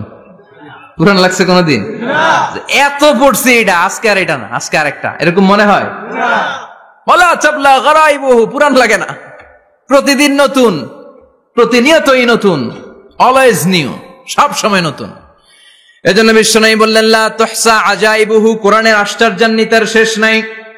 ওয়ালা তাবলা গারাইবুহু, কোরআন কখনো পুরাতন হয় না। ফিহি মাসাবিহুল হুদা, কোরআনের মধ্যে আছে হেদায়েতের মশাল। ওয়া মানারুল হিকমা, কোরআন হলো বিজ্ঞানের সুউচ্চ মিনার। সুবহানাল্লাহ। আল্লাহ বললেন ওয়া আওহা রাব্বুকা ইলান নাহল, আমি মৌমাছির কাছে মেসেজ দিলাম, সিক্রেট মেসেজ। আনিত্তাখিযি মিনাল জিবালি বুয়ুতা, তোমরা পাহাড়ের মধ্যে তোমাদের বাড়ি বানাও, মৌচাক বানাও। ওমিনাশ শাজার, গাছের মগ ডালে, বড় বড় ডালে তোমরা বাসা বানাও। ওয়া মিম্মা ইয়ারিশুন, উঁচু উঁচু জায়গায় মৌচাক বানাও, যাতে করে গ্রামের ছোট্ট ছেলেরা ঢিল মারতে না পারে। কোন সুবহানাল্লাহ। মৌমাছির আল্লাহ শিখাই দিছে। নিচু জায়গায় কোনদিন মৌমাছির বাসা দেখবেন? নিচু জায়গায় সহজে নাগাল পাওয়া যায়, ধরা যায়। কথা কন। ডাল বে মগ ডালে ওঠা লাগে মধু খাইতে চাইলে। চিল্লায় বলেন ঠিক কিনা? আল্লাহ সিক্রেট মেসেজ দিলেন আর বললেন আনিত্তাখিযি। আলেম যারা আছেন বলেন তো, ইত্তাখিযি এটা কি মুজাক্কারের সিগা না মুয়ান্নাসের সিগা? কথা কইতে হবে। কেউ নাই এটার উত্তর দেওয়ার মতো। মুয়ান্নাস, মাশাআল্লাহ। এটা স্ত্রীবাচক শব্দ। আল্লাহ মৌমাছিকে যে মেসেজ করছে পুরুষ মৌমাছিরে কয় নাই, এটা নারী মৌমাছিরে কইছে। চিল্লা এখন সুবহানাল্লাহ। এখন গবেষণা করে দেখা গিয়েছে কার্ল ভন ফ্রিচ, একজন অস্ট্রিয়ান বিজ্ঞানী, উনি এটা নিয়ে গবেষণা করে 73 সালে 1973 নোবেল পেয়ে গেছে।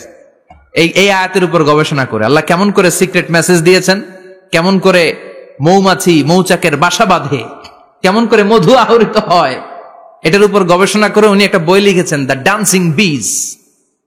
নেচে যাওয়া মৌমাছিগুলো, নাচতে নাচতে যেতে থাকা মৌমাছিগুলোর উপর একটা বই লিখে, দ্য ডান্সিং বিজ লিখে উনি নোবেল প্রাইজ পেয়েছেন এই মধুর উপরে। চিল্লায় পড়েন আল্লাহু আকবার।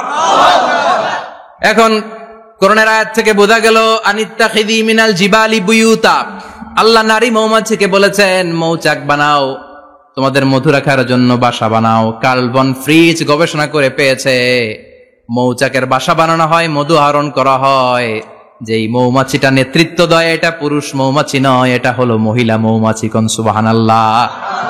পুরো মৌচাকের মধ্যে মধু আহরণ, মধু নেওয়া, পুরো প্রসিডিউরটা সারার জন্য কোনো পুরুষ মৌমাছি লিডিং দেয় না, লিডিং দেয় একটা নারী মৌমাছি, স্ত্রী মৌমাছি। এজন্য ইত্তাখিয, ম্যাসকুলিন জেন্ডার ইউজ না করে আল্লাহ বলেছেন ইত্তাখিযি, নারী মৌমাছিকে আল্লাহ অ্যাড্রেস করে বলেছেন যাও মৌচাক বানাও আর এটার মধ্যে মধু আহরণ করো। চিল্লায় পড়েন আল্লাহু আকবার। আল্লাহ বললেন ইত্তাখিযি মিনাল জিবালি বুয়ুতা, পাহাড়ের মধ্যে ঘর বানাও, মিনাশ শাজার, গাছের বড় ডালের মধ্যে ঘর বানাও, ওয়া মিম্মা ইয়ারিশুন, উঁচু উঁচু জায়গায় ঘর বানাও। উনি গবেষণা পেয়েছেন এই মধুর মধ্যে অসাধারণ কিছু ন্যাচারাল অ্যান্টিসেপটিক আছে। কি আছে? Natural antiseptic. এটার নাম হচ্ছে প্রপিলিস। প্রপিলিস নামে একটা লিকুইড পাওয়া যায় মৌচাকের মধ্যে, এটা কাটা জায়গায় লাগা দিলে স্যাভলন ডেটল কিছু লাগানো লাগবে না। ওই প্রপিলিসের কারণে আপনার কাটা জায়গা এমনি শুকায় যাবে। সুবহানাল্লাহ পড়েন। দ্বিতীয় বিশ্বযুদ্ধে রাশিয়ান যত সৈনিকরা যুদ্ধে আহত হতো, ওরা আলাদা করে অ্যান্টিসেপটিক খাইতো না, ওরা মধু আইনা লাগাই দিত আর সুস্থ হয়ে যেত। সুবহানাল্লাহ পড়েন। নিউজিল্যান্ডের কিছু বিজ্ঞানীরা আবিষ্কার করেছে মৌমাছির হুলের ভিতরে রেমিটিক ফিভারের অ্যান্টিবায়োটিক আছে। অনেকের বাত জ্বর হয়, বাতের ব্যথা থাকে না, থাকে, মুরব্বীদের বেশি হয়। ওই জায়গার মধ্যে যদি আপনি মৌমাছি এনে ঢুকাই দিতে পারেন, মৌমাছির হুল লাগাই দিতে পারেন, ভালো হয়ে যাবে। মৌমাছি যখন হুল ফুটে আরাম লাগে না অনেক? খাইছেন? কামড় খাইছেন? হ্যাঁ, মজা লাগে। তো নিউজিল্যান্ডের এই গবেষকরা এরা আবিষ্কার করেছে যে মৌমাছি যদি হুল ফুটিয়ে দেয়, ওইখানে বাতের ব্যথা থাকলে, বেদনা থাকলে এটা ভালো হয়ে যাবে। আমি নিজে দেখেছি, বিবিসি একটা ডকুমেন্টারি, ইজিপশিয়ান একজন ফিজিশিয়ান, চিকিৎসক, উনি ওনার বাতের ব্যথায় আক্রান্ত যত রোগীরা আছে ওদের গায়ের মধ্যে মৌমাছি এনে এনে নিজে নিজে হুল ফুটায়। রোগী চিৎকার মারে, ও মাগো, ও আল্লাহ গো, কিন্তু একদিন পরে ব্যথা নাই, আর কয় ভালো হয়ে গেছে। সুবহানাল্লাহ কইবেন না? তো এজন্য এই কার্ল ভন ফ্রিচ 1973-তে দ্য ডান্সিং বিজ লেখে গোটা বিশ্বকে তাক লাগিয়ে দিয়েছে। তার গবেষণার প্রতিটি পয়েন্ট কোরআনের আয়াতের সাথে মিলে যায়। চিৎকার করে পড়েন আল্লাহু আকবার। এই যে আমরা মধু খাই, এই মৌচাকের ভেতরে অন এন অ্যাভারেজ অ্যারাউন্ড 60,000 মৌমাছি থাকে। 3 ভাগে, একটা হচ্ছে কুইন বি, একটা মেল বি, আর একটা হচ্ছে ওয়ার্কার বি। একটা থাকে রানী মৌমাছি, এর নেতৃত্বে সবাই চলে। আর একটা থাকে মেল বি, পুরুষ মৌমাছি, বংশ বাড়ানোর জন্য এদের কাজে লাগে। আর সব হচ্ছে ওয়ার্কার বি, সবাই কাজ করে। আল্লাহ বললেন সুম্মা খুলি মিন কুল্লি সামারাত ফাসলুকি সুবুলা রাব্বিকি যুলুলা। আল্লাহ সিক্রেট মেসেজ দিয়ে বললেন গাছের উপরে বাসাবাদ, পাহাড়ের উপরে মৌচাকের বাসাবাদ, উঁচু উঁচু জায়গায় তোমরা তোমাদের বাসা বাঁধো। সুম্মা কুলি মিন কুল্লি সামারাত, এরপর এলাকার যত মিষ্টি মিষ্টি ফুল আছে, ফল আছে, ওখান থেকে রস নিয়ে আসো। সুবহানাল্লাহ। পুষ্প রস সংগ্রহ করে মধুগুলো, এটার বলে sweet nectar. They collect the sweet nectar from the flowers. এবং মধুর মধ্যে এত চমৎকার জিনিস থাকার কারণ হচ্ছে মৌমাছিগুলো ওই এলাকার সব ধরনের ফুল, ভালো ভালো সুগন্ধযুক্ত ফুল ফল থেকে রস নিয়ে আসে। তো ওই গাছগুলোর মধ্যে বনাজি গাছ আছে না নাই? ঔষধি গাছ আছে না নাই? এজন্য মধুরে বলা হয় সব রোগের ঔষধ। যত বনাজি ঔষধি গাছের নির্যাস আর পুষ্প রস আছে, সব আল্লাহ মধুর ভিতরে ঢুকায়া মধুকে আল্লাহ ন্যাচারাল ভ্যাকসিন বানিয়ে দিয়েছেন। চিল্লায়ে পড়েন আল্লাহু আকবার। আল্লাহ বললেন সুম্মা কুলি মিন কুল্লি সামারাত, সব ফল আর ফুল থেকে নেকটার পুষ্পরস নিয়ে আসো। ফাসলুকি সুবুলা রাব্বিকি যুলুলা, যেমন যেমন গিয়েছিলা পথ চিনায় আবার ফিরে আসো। ইয়াখরুজু মিন বুতুনিহা শারাব, এরপর তাদের পেট থেকে বের হয় শারাব। মুখতালিফুন আলওয়ানু, এক একটা মধুর কালার হয়ে যায় এক এক রকম। কোন সুবহানাল্লাহ।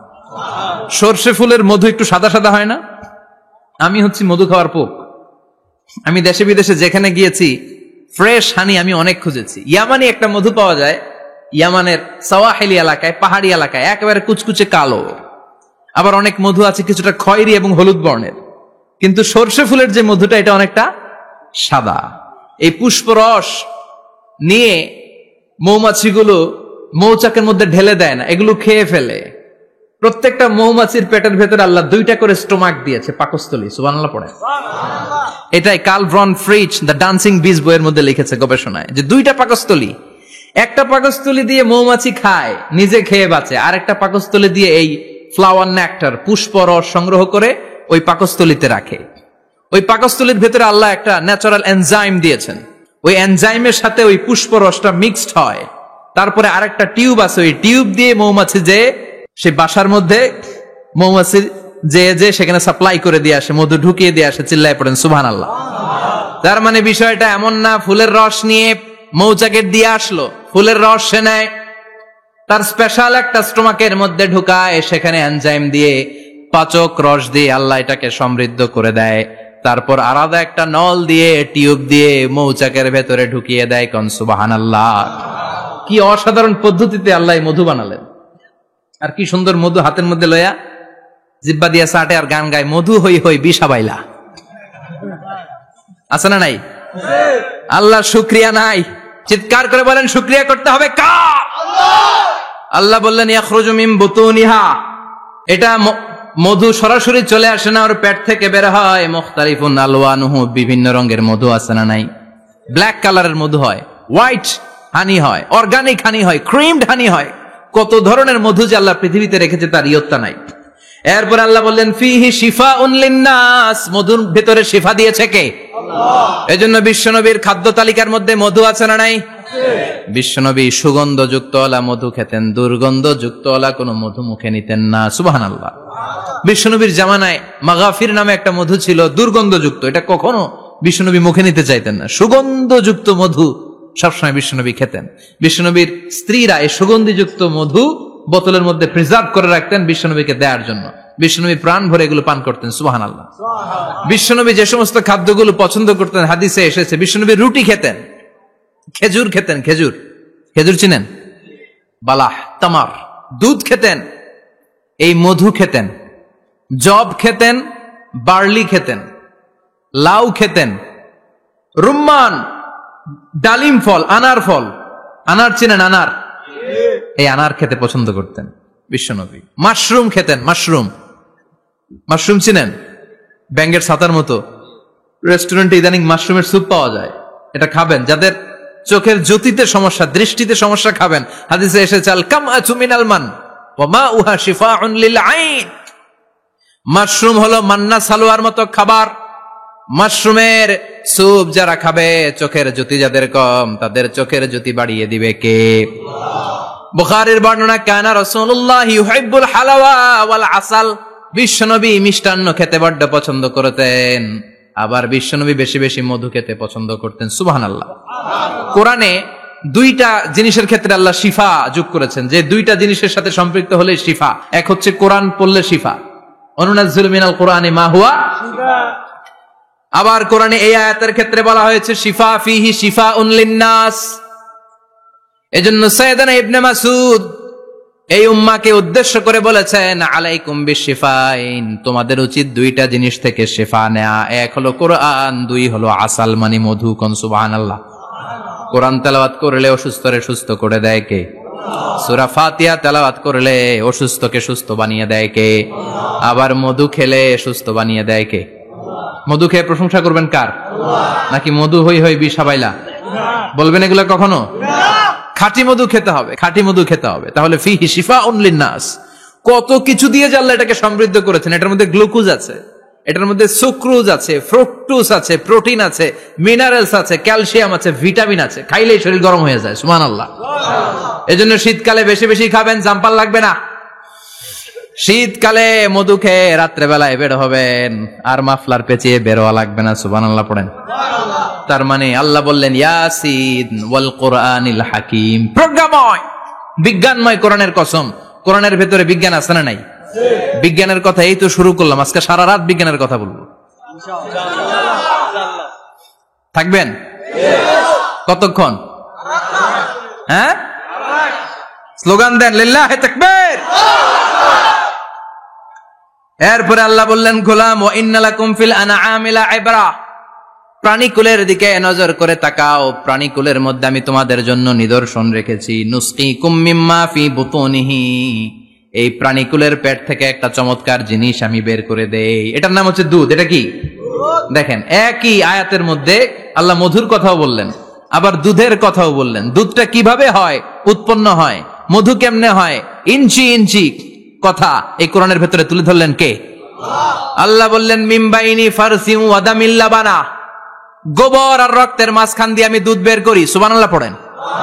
আমরা যাই এই গাভীর ওলান টানা শুরু করি সকালবেলা বিসমিল্লাহ বলে, কিন্তু কেমনে যেটা আসে ওইদিকে নজর নাই। ডাকাত বিসমিল্লাহ বলে শুরু করে না, দুধ খাই আলহামদুলিল্লাহ পড়ে না, আছে না নাই? আল্লাহ বলেন মেকানিজমটা শোনো কেমনে আমি খাওয়াই। আল্লাহ বললেন মিমবাইনি ফারসিউ ওয়া দামিল লাবানা, গোবর আর রক্তের মাঝখান দিয়ে আমি দুধ বের করে দেই। সুবহানাল্লাহ।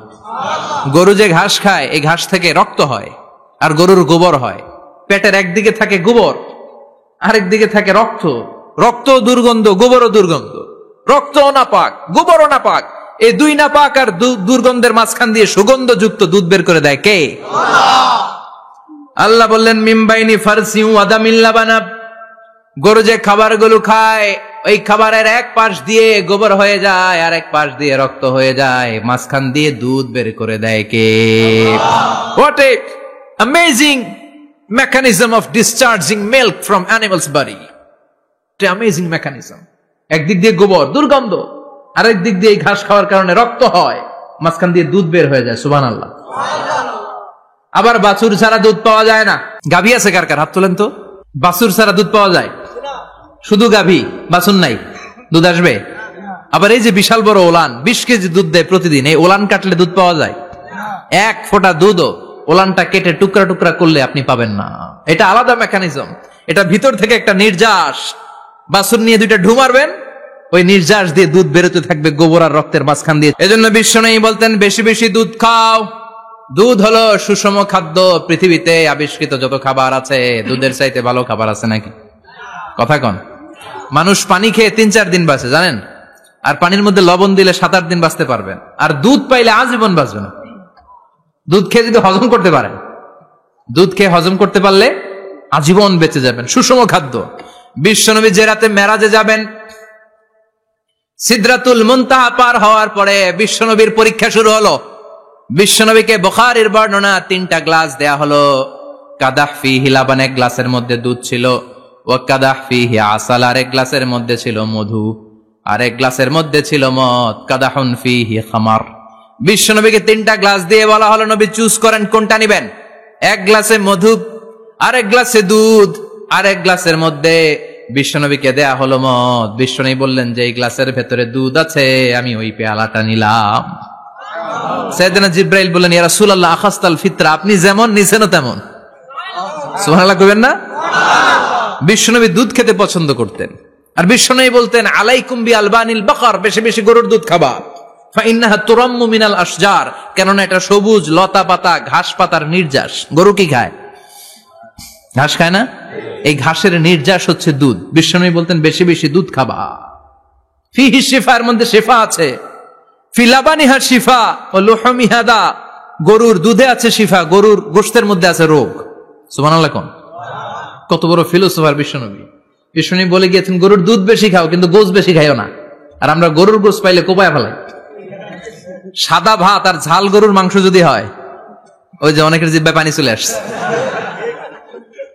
সুবহানাল্লাহ কইবেন না? বিশ্বনবী বলতেন দুধ খাও, গোশ খাইও কম। গরুর গোশত কম খাবা, গরুর দুধ বেশি খাবা, সুস্থ রাখবে কে?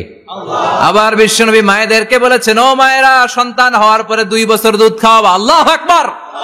ওয়াল ওয়ালিদাতু ইউরদি'না আওলাদাহুন্না হাওলাইনি কামিলাইনি লিমান আরাদা আন ইউতিম্মার রাদাআ।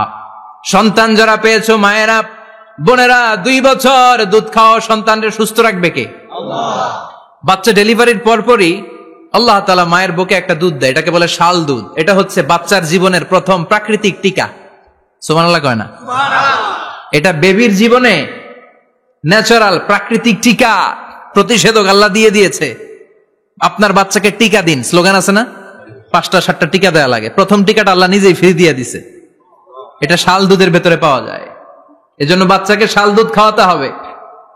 তার ব্রেনের গ্রোথ হবে, সে শক্তিশালী হবে, সে দেশপ্রেমিক হবে, সে আল্লাহওয়ালা হবে। চিল্লা এখন ঠিক কিনা? যে মায়েরা বাচ্চারে দুধ খাওয়ায় ওই বাচ্চারা মায়েরে ভালোবাসে বেশি। আর যেই মা গুলো বাচ্চারে দুধ না খাওয়ায় আর ডানু খাওয়ায়, আর কি কি আছে? হরলিক্স আর সিরালেক, কমপ্লেন, যারা এগুলো খাওয়াবে ডানু খাওয়াবে, যারা ল্যাকটোজেন খাওয়ায়, যারা বুকের দুধ খাওয়াতে চায় না কোনো কারণ ছাড়া, 2 বছর বাচ্চারে দুধ দিতে চায় না, এই বাচ্চাগুলো বড় হলে ওই মারে বৃদ্ধাশ্রমে দিয়ে আসবে। কথা কন, কথা কন। এজন্য মায়েরা, বোনেরা, সন্তান হলেই তাকে বুকের দুধ দিয়ে আল্লাহর পক্ষ থেকে যে টিকাটা, এই টিকাটা পেটের ভেতরে ঢুকায় দিতে হবে। চিল্লা এখন ঠিক কিনা? এটা হচ্ছে ন্যাচারাল টিকা। এজন্য আল্লাহ বললেন, ইয়াসিন ওয়াল কোরআনিল হাকিম। ইয়াসিন, বিজ্ঞানময় কোরআনের শপথ। কোরআনের মধ্যে বিজ্ঞান আছে না নাই? অভাব নাই। কয়টা শুনবেন? আল্লাহ কসমোলজির কথা বলেছে, অ্যাস্ট্রোলজি কথা। কসমোলজি হচ্ছে সৃষ্টি তত্ত্ব। কসমোলজি কি? সবাই বলেন, কসমোলজি কি? আল্লাহ বললেন, আওয়ালাম ইয়ারাল্লাযীনা কাফারু আন্নাস সামাওয়াতি ওয়াল আরদা কানাতা রাতকান ফাফাতাকনাহুমা। কাফেররা কি দেখে না মহাবিশ্বের সবকিছু একসাথে মিলে ঝিলে ছিল, বিশাল এক বিস্ফোরণের মাধ্যমে আমি মহাবিশ্ব তৈরি করেছি। সুবহানাল্লাহ। আদিতে, শুরুতে কিন্তু সব আকাশ, বাতাস, জমিন, চন্দ্র, সূর্য, নক্ষত্র, গ্রহ, নীহারিকা পুঞ্জ, গ্যালাক্সি, ব্ল্যাক হোল, সবকিছু মিলেমিশে একসাথে ছিল। এটার ঘনত্ব ছিল খুব বেশি। মহাবিশ্বের সবকিছু ছিল একটা বিন্দু। এটাকে বিজ্ঞানীরা নাম দিয়েছে দ্য সিঙ্গুলারিটি, মহা একত্ব। এরপর একটা প্রচন্ড বিস্ফোরণের মধ্য দিয়ে মহাবিশ্ব সৃষ্টি হয়েছে। এটার ওরা নাম দিয়েছে বিগ ব্যাং থিওরি। কি নাম? স্টিফেন হকিং মারা গেছে না, সবচেয়ে বড় পদার্থবিজ্ঞানী ছিল। সে একটা বই লিখেছে, from the brief history of time, a brief history of time from big bang two black hole. সেখানে সে প্রমাণ করেছে কোরআনের এই আয়াত, কানাতা রাতকান, মহাবিশ্বের সবকিছু একটা বিন্দু ছিল। চাঁদ, সূর্য, গ্রহ, তারা সবকি ছিল। কথা বলেন, সবাই বলেন, একটা মাত্র বিন্দু ছিল। আল্লাহ বলেন, don't the disbeliever observe that the heavens and earth were joined together, then I separated with a gigantic sound, explosion. সব একসাথে ছিল, চাঁদ, তারা, আকাশ, নদী, নালা সব একসাথে। তারপরে একটা বিকট বিস্ফোরণের মধ্য দিয়ে পৃথিবী হয়েছে, চাঁদ হয়েছে, চন্দ্র হয়েছে, সূর্য হয়েছে, মহাবিশ্বের সবকিছু এই মহাবিস্ফোরণের মধ্য দিয়ে হয়েছে। চিৎকার করে পড়েন আল্লাহু আকবার। এই যে ছোট্ট পৃথিবীতে আমরা বসে আছি, এই পৃথিবীর চেয়ে সূর্য 13 লক্ষ গুণ বড়। চিল্লায় পড়েন আল্লাহু আকবার। এটা কি বাড়ির কাছের কথা? 13 লক্ষ গুণ বড়, কল্পনা করা যায়? তার মানে কি সূর্যই সবচেয়ে বড়? না, সূর্যের চেয়ে অনেক বড় বড় তারা আছে। ব্যাটেলজিউস নামে একটা তারা আছে মহাকাশে, যেটা যে সূর্য পৃথিবীর চেয়ে 13 লক্ষ গুণ বড়। এই ব্যাটেলজিউস তারা সূর্যের চেয়ে 33 কোটি গুণ বড়। এই ব্যাটেলজিউস তারাটাই কি সবচেয়ে বড়? না, এর চেয়েও কত বড় তারা যা আছে কোনো হিসাব নাই। এরকম বিশাল বিশাল তারা ঘুরতে ঘুরতে মাওয়াকিউন নুজুম, ব্ল্যাক হোল নামে একটা রেঞ্জ আছে।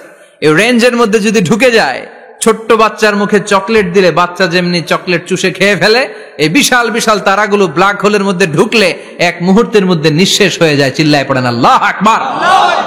এজন্য আল্লাহ বললেন, ফালা উকসিমু বিমাওয়াকিউন নুজুম, এই তারকা নিঃশেষ হওয়ার যে জায়গাটা, এই জায়গার কসম আমি কোরআনের মধ্যে খেলাম। এই ব্ল্যাক হোলের রেঞ্জের ভেতরে তারা আসলে মুহূর্তের মধ্যে নিঃশেষ বানিয়ে দেয় কে? একটা তারার চেয়ে আরেকটা তারা বড়। এরকম হাজার কোটি তারা মিলে আমাদের গ্যালাক্সি। এই গ্যালাক্সির নাম হচ্ছে মিল্কি ওয়ে। কি নাম? আমাদের গ্যালাক্সির নাম কি? সবাই বলেন তো। Milky way. কি নাম? এরকম একটা গ্যালাক্সি না, লক্ষ কোটি গ্যালাক্সি আছে। আমাদের গ্যালাক্সির পরে সবচেয়ে কাছের গ্যালাক্সির নাম অ্যান্ড্রোমেডা। কি নাম? এই অ্যান্ড্রোমেডা গ্যালাক্সি আমাদের গ্যালাক্সি থেকে 2.5 মিলিয়ন লাইট ইয়ার দূরে, মানে 25 লক্ষ লাইট ইয়ার। সুবহানাল্লাহ কইবেন না? আলোর গতি হচ্ছে পৃথিবীতে সবচেয়ে বেশি বর্তমান সময় পর্যন্ত, জানেন? সেকেন্ডে কত মাইল? 1,86,000 মাইল। এক সেকেন্ডে আলো ছুটে 1,86,000 মাইল বেগে। এত বেগের কোন প্লেন বা রকেট নিয়ে যদি আপনি আমাদের গ্যালাক্সি থেকে মিল্কি ওয়ে থেকে অ্যান্ড্রোমেডাতে যেতে চান, তাহলে আপনার 25 লক্ষ বছর লেগে যাবে। সুবহানাল্লাহ বাড়িতে যায় বললেন। এরপর আল্লাহ বললেন, ওয়াস-সামাআ বানাইনাহা বিআইদিন ওয়া ইন্না লামুসিউন। আকাশ আমি বানালাম, গ্যালাক্সি আমি বানালাম, বানানোর পর থেকে সবগুলোর আমি প্রশস্ত করতে শুরু করে দিলাম। সব ছিল ক্ষুদ্র, একটা বিন্দুর মধ্যে আমি বিস্ফোরণ করলাম একটা আওয়াজ দিয়ে। আওয়াজটা ছিল কুন। আওয়াজটা ছিল কি? জোরে কন, আবার কন। কুন ফায়া ইন্নামা আমরুহু ইযা আরাদা শাইআন আন ইয়াকুলা লাহু কুন ফায়াকুন। আল্লাহ যখন কিছু করতে চান শুধু বলেন কুন, শুধু বলেন বি। কুন মানে বি, ইট ওয়াজ, এটা হয়ে যায়। হাও বলতে দেরি। এই মহাবিস্ফোরণের নেপথ্যে যে শব্দটা ছিল সেটা ছিল কুন। সেটা ছিল কি? আল্লাহ কুন বলতে দেরি, মুহূর্তের মধ্যে বিগ ব্যাং, বিশাল এক্সপ্লোশন, তারপর থেকে মহাবিশ্ব ছড়াচ্ছে। আল্লাহ বলছেন এই কোরআনের ভেতরে বলে দিয়েছেন, ওয়া ইন্না লামুসিউন, আমি এই মহাবিশ্বকে, এই গোটা ইউনিভার্সকে আমি প্রতিনিয়ত সম্প্রসারিত করছি। প্রতিনিয়ত এটা বড় হচ্ছে, সম্প্রসারিত হচ্ছে। চিল্লায় বলেন আল্লাহু আকবার। আজ থেকে মাত্র 20 বছর আগে এটা তারা আবিষ্কার করেছে। এই 1998 সালে তারা আবিষ্কার করেছে সুপারনোভা কসমোলজি প্রজেক্ট। এই সুপারনোভা কসমোলজি প্রজেক্টে তারা এই সিদ্ধান্তে এসেছে যে মহাবিশ্ব কুন নামক এক বিস্ফোরণের পর থেকে যে সম্প্রসারিত হচ্ছে, আজ পর্যন্ত এটা শুধু বাড়ছে আর বাড়ছে, অ্যাক্সেলারেটিং হচ্ছে, এক্সপান্ডিং হচ্ছে, এটা কমছে না। কিয়ামত পর্যন্ত এটা বাড়তেই থাকবে। চিৎকার করে পড়েন আল্লাহু আকবার।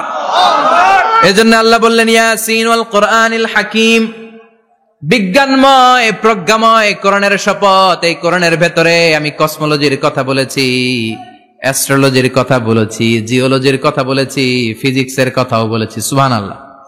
ফিজিক্স মানে কি? পদার্থ। পদার্থের সবচেয়ে বড় উপাদান হচ্ছে লোহা। লোহার কথা কিন্তু কোরআনে নাই। আছে? কই আছে? হ্যাঁ, সূরাতুল হাদিদ, লোহার নামে একটা সূরা দিয়েছে আল্লাহ কোরআনে। সুবহানাল্লাহ পড়বেন না?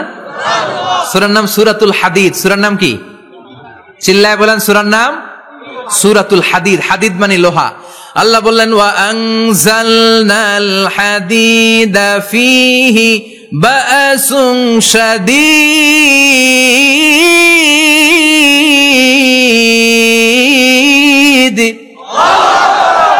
ওয়া আনজালনাল হাদিদ ফীহি বা'সুন শাদীদ, আমি লোহা নাজিল করলাম আর লোহার ভেতরে আমি ভয়ঙ্কর শক্তি ঢুকাইয়া দিলাম। সুবহানাল্লাহ। ফীহি মানাফিউ লিন-নাস, লোহার ভেতরে মানুষের জন্য অনেক কল্যাণ আছে। সুবহানাল্লাহ। লোহা ছাড়া পৃথিবীতে কিছু হয়? আংটি বানাতে লোহার দরকার আছে না নাই? ঘড়ি বানাতে, গাড়ি বানাতে, বাড়ি বানাতে, মোবাইল বানাতে, হেলিকপ্টার, প্লেন, রকেট, মাইকের স্ট্যান্ড। সুবহানাল্লাহ কোন? এমন কোন জিনিস নাই যেটার মধ্যে লোহা লাগে না। এজন্য আল্লাহ বললেন, এই লোহার নামে আমি একটা সূরা ডেডিকেট করলাম, ওয়া আনজালনাল হাদিদ ফীহি বা'সুন শাদীদ, আমি লোহাকে নাজিল করেছি। আল্লাহ বলেছেন, খেয়াল করে শব্দটা শুনেন, ওয়া আনজালনাল হাদিদ, আমি লোহাকে উপর থেকে নাজিল করেছি। কি করেছি? কথা বলেন। তার মানে লোহা পৃথিবীতে ছিল না, নাজিল করছে কে? লোহা পৃথিবীতে ছিল? পৃথিবীতে ছিল। পৃথিবীতে থাকলে নাজিল করবেন কেন? এই যে কোরআনটা পৃথিবীতে আগে ছিল, নাজিল করছে কে? কোন ফেরেশতাকে দিয়ে? সাইয়েদনা জিবরাইল। কোন নবীর উপর? বিশ্বনবী মুহাম্মদুর রাসূলুল্লাহ। আল্লাহু আকবার। তার মানে ওহি পৃথিবীতে ছিল না, আল্লাহ উপর থেকে নাজিল করেছেন। নুজুল মানে উপর থেকে নিচের দিকে আসা। এই নুজুল শব্দ ব্যবহার করে আল্লাহ বললেন, ওয়া আনজালনাল হাদিদ, লোহাকে আমি নাজিল করেছি। তার মানে লোহা পৃথিবীর উপাদান নয়, লোহা এসেছে উপর থেকে, কোন সুবহানাল্লাহ। বিজ্ঞানীরা, পদার্থবিদ যারা গবেষণা করে এটাই পেয়েছেন, লোহা আসলে পৃথিবীর না। লোহা পৃথিবীতে উৎপাদন করা হয় নাই। লোহার যে মলিকিউল, অণু আছে, লোহার একটা অণু তৈরি করার মতো ক্ষমতা পৃথিবীর নাই। ইভেন এই সৌরজগতের কোনো কিছু নাই। সূর্যের তাপেও লোহা তৈরি হতে পারে। লোহার ছোট্ট একটা অণু তৈরি করতে কমপক্ষে 1 কোটি ডিগ্রি সেলসিয়াস তাপের প্রয়োজন হয়। তার মানে এটা পৃথিবীর কোনো উপাদান নয়, এটা আনজালনাল হাদিদ। আল্লাহ বলেন, মহাবিস্ফোরণের কারণে গলিত অন্য কোন তারার ভেতর থেকে লোহার উপাদান আমি পৃথিবীর ভিতরে এনে ঢুকিয়ে দিয়েছি। তার মানে পদার্থের কথা কোরআনে আছে না নাই? সুবহানাল্লাহ কইবেন না? এরপরে বায়োলজির কথা আছে না নাই? বায়োলজিক্যাল অ্যাসপেক্ট অফ মাউন্টেন্স, কেমন করে পাহাড়ি রেঞ্জ তৈরি হলো, আছে না নাই? ওয়াজআলনাল জিবালা আওতাদা, পাহাড়কে আমি পেরেক মেরে দিয়েছি। অমিয়া কাঠের ভেতরে যখন পেরেক মারেন, পেরেকের বেশিরভাগ অংশ কাঠের ভেতরে ঢুকে যায়, উপরে দেখা যায় সামান্য, ঠিক কিনা?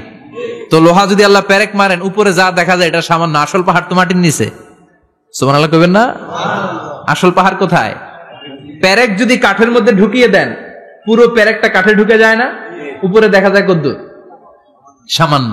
পাহাড়ের যা আপনি দেখেন, এটা তো পেরেকের মাথা।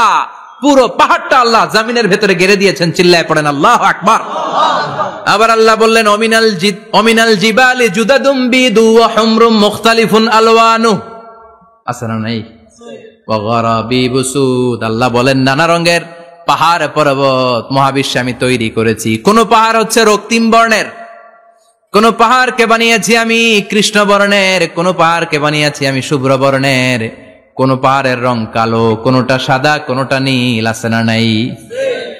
মহাবিশ্ব যখন তৈরি হয়েছে, পৃথিবীর মধ্যে 7টা টেকটনিক প্লেট তৈরি হয়েছে। 7 tectonic plates create the mountain range on earth.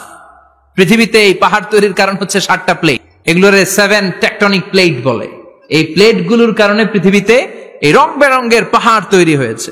কত রঙের যে পাহাড় আছে! আরব বিশ্বে পাথরের পাহাড়, বাংলাদেশে মাটির পাহাড়, ব্রুনাই, সিঙ্গাপুর, ইন্দোনেশিয়াতে যদি যান আরেক ধরনের পাহাড়। চায়নার একটা শহর আছে গানজু সিটি, কি নাম? এই গানজু সিটিতে একটা পাহাড় আছে রেইনবো মাউন্টেন। ওখানে 7 রঙের পাহাড় পাওয়া যায় এক জায়গায়। সুবহানাল্লাহ কইবেন না? রেইনবো মানে কি? রংধনু। রংধনুর কয় রং? কথা কন। ছোটবেলা আমরা মুখস্থ রাখতাম, বেনিয়া সহকলা, বেতে বেগুনি, নিতে নীল, আতে আসমানি, সতে সাদা, হতে হলুদ, কতে কালো, লাতে লাল। সুবহানাল্লাহ নাই? মনে রাখার কি অসাধারণ পদ্ধতি! এই রেইনবো মাউন্টেন, রংধনুর 7 রঙের পাহাড় এক জায়গায় পাওয়া যায়। এখানে সাদা পাহাড়, এখানে সবুজ পাহাড়, এখানে নীল পাহাড়, ওখানে লাল পাহাড়, এখানে কালো পাহাড়। এই চায়নার গানজু সিটিতে আল্লাহ তাআলা 7 রঙের পাহাড় এক জায়গায় রেখেছেন। চিৎকার করে বলেন আল্লাহু আকবার। তার মানে বায়োলজির কথাও কোরআনের ভেতরে আছে না নাই? এরপর আল্লাহ বললেন, কেমন করে আকাশ থেকে আমি পানি নাজিল করে, এটাও কোরআনে আছে না নাই? আমরা ছোটবেলা পড়েছি ওয়াটার সাইকেল, হাইড্রোলজিক্যাল সাইকেল, কেমন করে সূর্যের তীব্র তাপ সাগর থেকে পানিকে জলীয় বাষ্প করে উপসে নেয়, উপরে নিয়ে সেটাকে পুঞ্জীভূত করে দেয়, ঘনীভূত করে দেয়, মেঘ হয়ে যায়, সেখান থেকে ঝিরি ঝিরি ঝিরি ঝিরি বৃষ্টি পড়ে, আছে না নাই? ওই বৃষ্টি পেয়ে আল্লাহর কাছে দোয়া করে না? বিশ্বনবী বলেন, রহমতের বৃষ্টির নিচে দাঁড়িয়ে কেউ যদি হাত তুলে দোয়া করে, ওই দোয়া কবুল করে কে? আল্লাহ। আবার আকাশের মধ্যে মেঘের ঘনঘটা দেখলে বিশ্বনবী পেরেশান হয়ে যেতেন, হয়রান হয়ে যেতেন, আর আল্লাহর কাছে বলতেন, আল্লাহ এই মেঘ দিয়ে তুমি আমাদেরকে আযাব দিও না, তুমি আমাদেরকে গজব দিও না, তুমি আমাদেরকে শেষ করে দিও না, এই মেঘ থেকে তুমি আমাদেরকে রহমতের বৃষ্টি দাও। পড়ে না আমিন।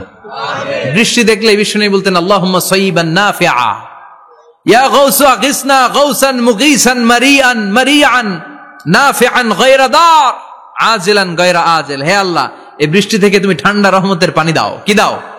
আল্লাহ মেঘে দে, পানি দে, ছায়া দে রে তুহু, আল্লাহ মেঘে দে। পড়েন পড়েন, আল্লাহ মেঘে দে, পানি দে, ছায়া দে রে তুহু, আল্লাহ মেঘে দে। এই ওয়াটার সাইকেলের কথা আল্লাহ বলেছেন।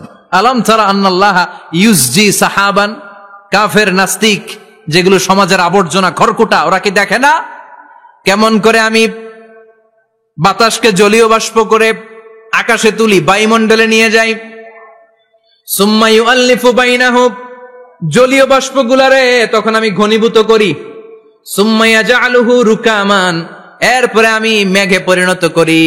ফাতারাল ওয়াদকা ইয়াখরুজু মিন খিলালিহি, তারপর মেঘের ভেতর থেকে ঝিরিঝিরি ঝিরিঝিরি বৃষ্টি নাজিল করে কে? আবার আল্লাহ বললেন, পানি থেকে আমি পৃথিবীর সব প্রাণগুলারে বানালাম। ওয়াজআলনা মিনাল মাই কুল্লা শাইইন হাইয়া ফালা ইয়াকিলুন, পানির ভেতর থেকে সব প্রাণের উৎপত্তি পৃথিবীর মধ্যে ঘটিয়ে দিয়েছে কে? বিজ্ঞানীরা স্বীকার করেছে পৃথিবীতে যত প্রাণ পাওয়া যায়, যত প্রাণের ব্লুপ্রিন্ট পাওয়া যায়, সব এসেছে পানি থেকে। চিৎকার করে বলেন, কোত্থেকে? পানি নাই তো প্রাণ নাই, পানিও আছে প্রাণও আছে। কোন সুবহানাল্লাহ। বিজ্ঞানীদের ধারণা, তারা ধারণা করে বলেছে পৃথিবীর প্রথম প্রাণের নাম হচ্ছে অ্যামিবা। কি নাম?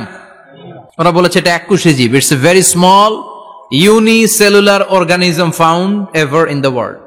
পৃথিবীতে পাওয়া প্রথম এককোষী প্রাণীর নাম হচ্ছে অ্যামিবা। এটা এসেছে শৈবালের মতো, এরপরে জুপ্লাংটন, ফাইটোপ্লাংটন, ব্যাকটেরিও প্লাংটন, একটার পর একটা স্পিসিজ প্রজাতি পৃথিবীতে ডেভেলপ করেছে। কোন সুবহানাল্লাহ। এই পানির কথা কোরআনের ভেতরে বলে দিল কে? এজন্য আল্লাহ বললেন, ওয়াল কোরআনিল হাকিম, বিজ্ঞানময় কোরআনের শপথ। এই কোরআনটা বিজ্ঞানের ঠাসা, এই কোরআন আশ্চর্যের শেষ নাই, এই কোরআন কোনোদিন পুরাতন হয় না। এই কোরআনের ভেতরে আল্লাহ দিয়েছেন হেদায়েতের মশাল, আর কোরআনটাকে বানিয়েছেন বিজ্ঞানের সুউচ্চ মিনার। জোরে কোন সুবহানাল্লাহ। ফিজিক্স পেলাম, ওয়াটার সাইকেল পেলাম, এবার পাতালপুরীর কথার দরকার আছে না নাই? পৃথিবীর একেবারে গভীরতম গভীরে কি আছে? এটা কিন্তু কোরআনে নাই। আছে। পৃথিবীর মাঝখানে যে উত্তপ্ত লাভা আর আগুন, এটা আপনারা জানেন? পৃথিবীর উপর দিয়ে আমরা ঠান্ডা পৃথিবীতে ঘুরে বেড়াই, কিন্তু এর ভিতরে কিন্তু আগুন, লাভা। আল্লাহ কোরআনের মধ্যে ফুটন্ত টকবগে সাগরের কসম খেয়েছেন। আল্লাহ বলেছেন, ওয়াল বাহরিল মাসজুর,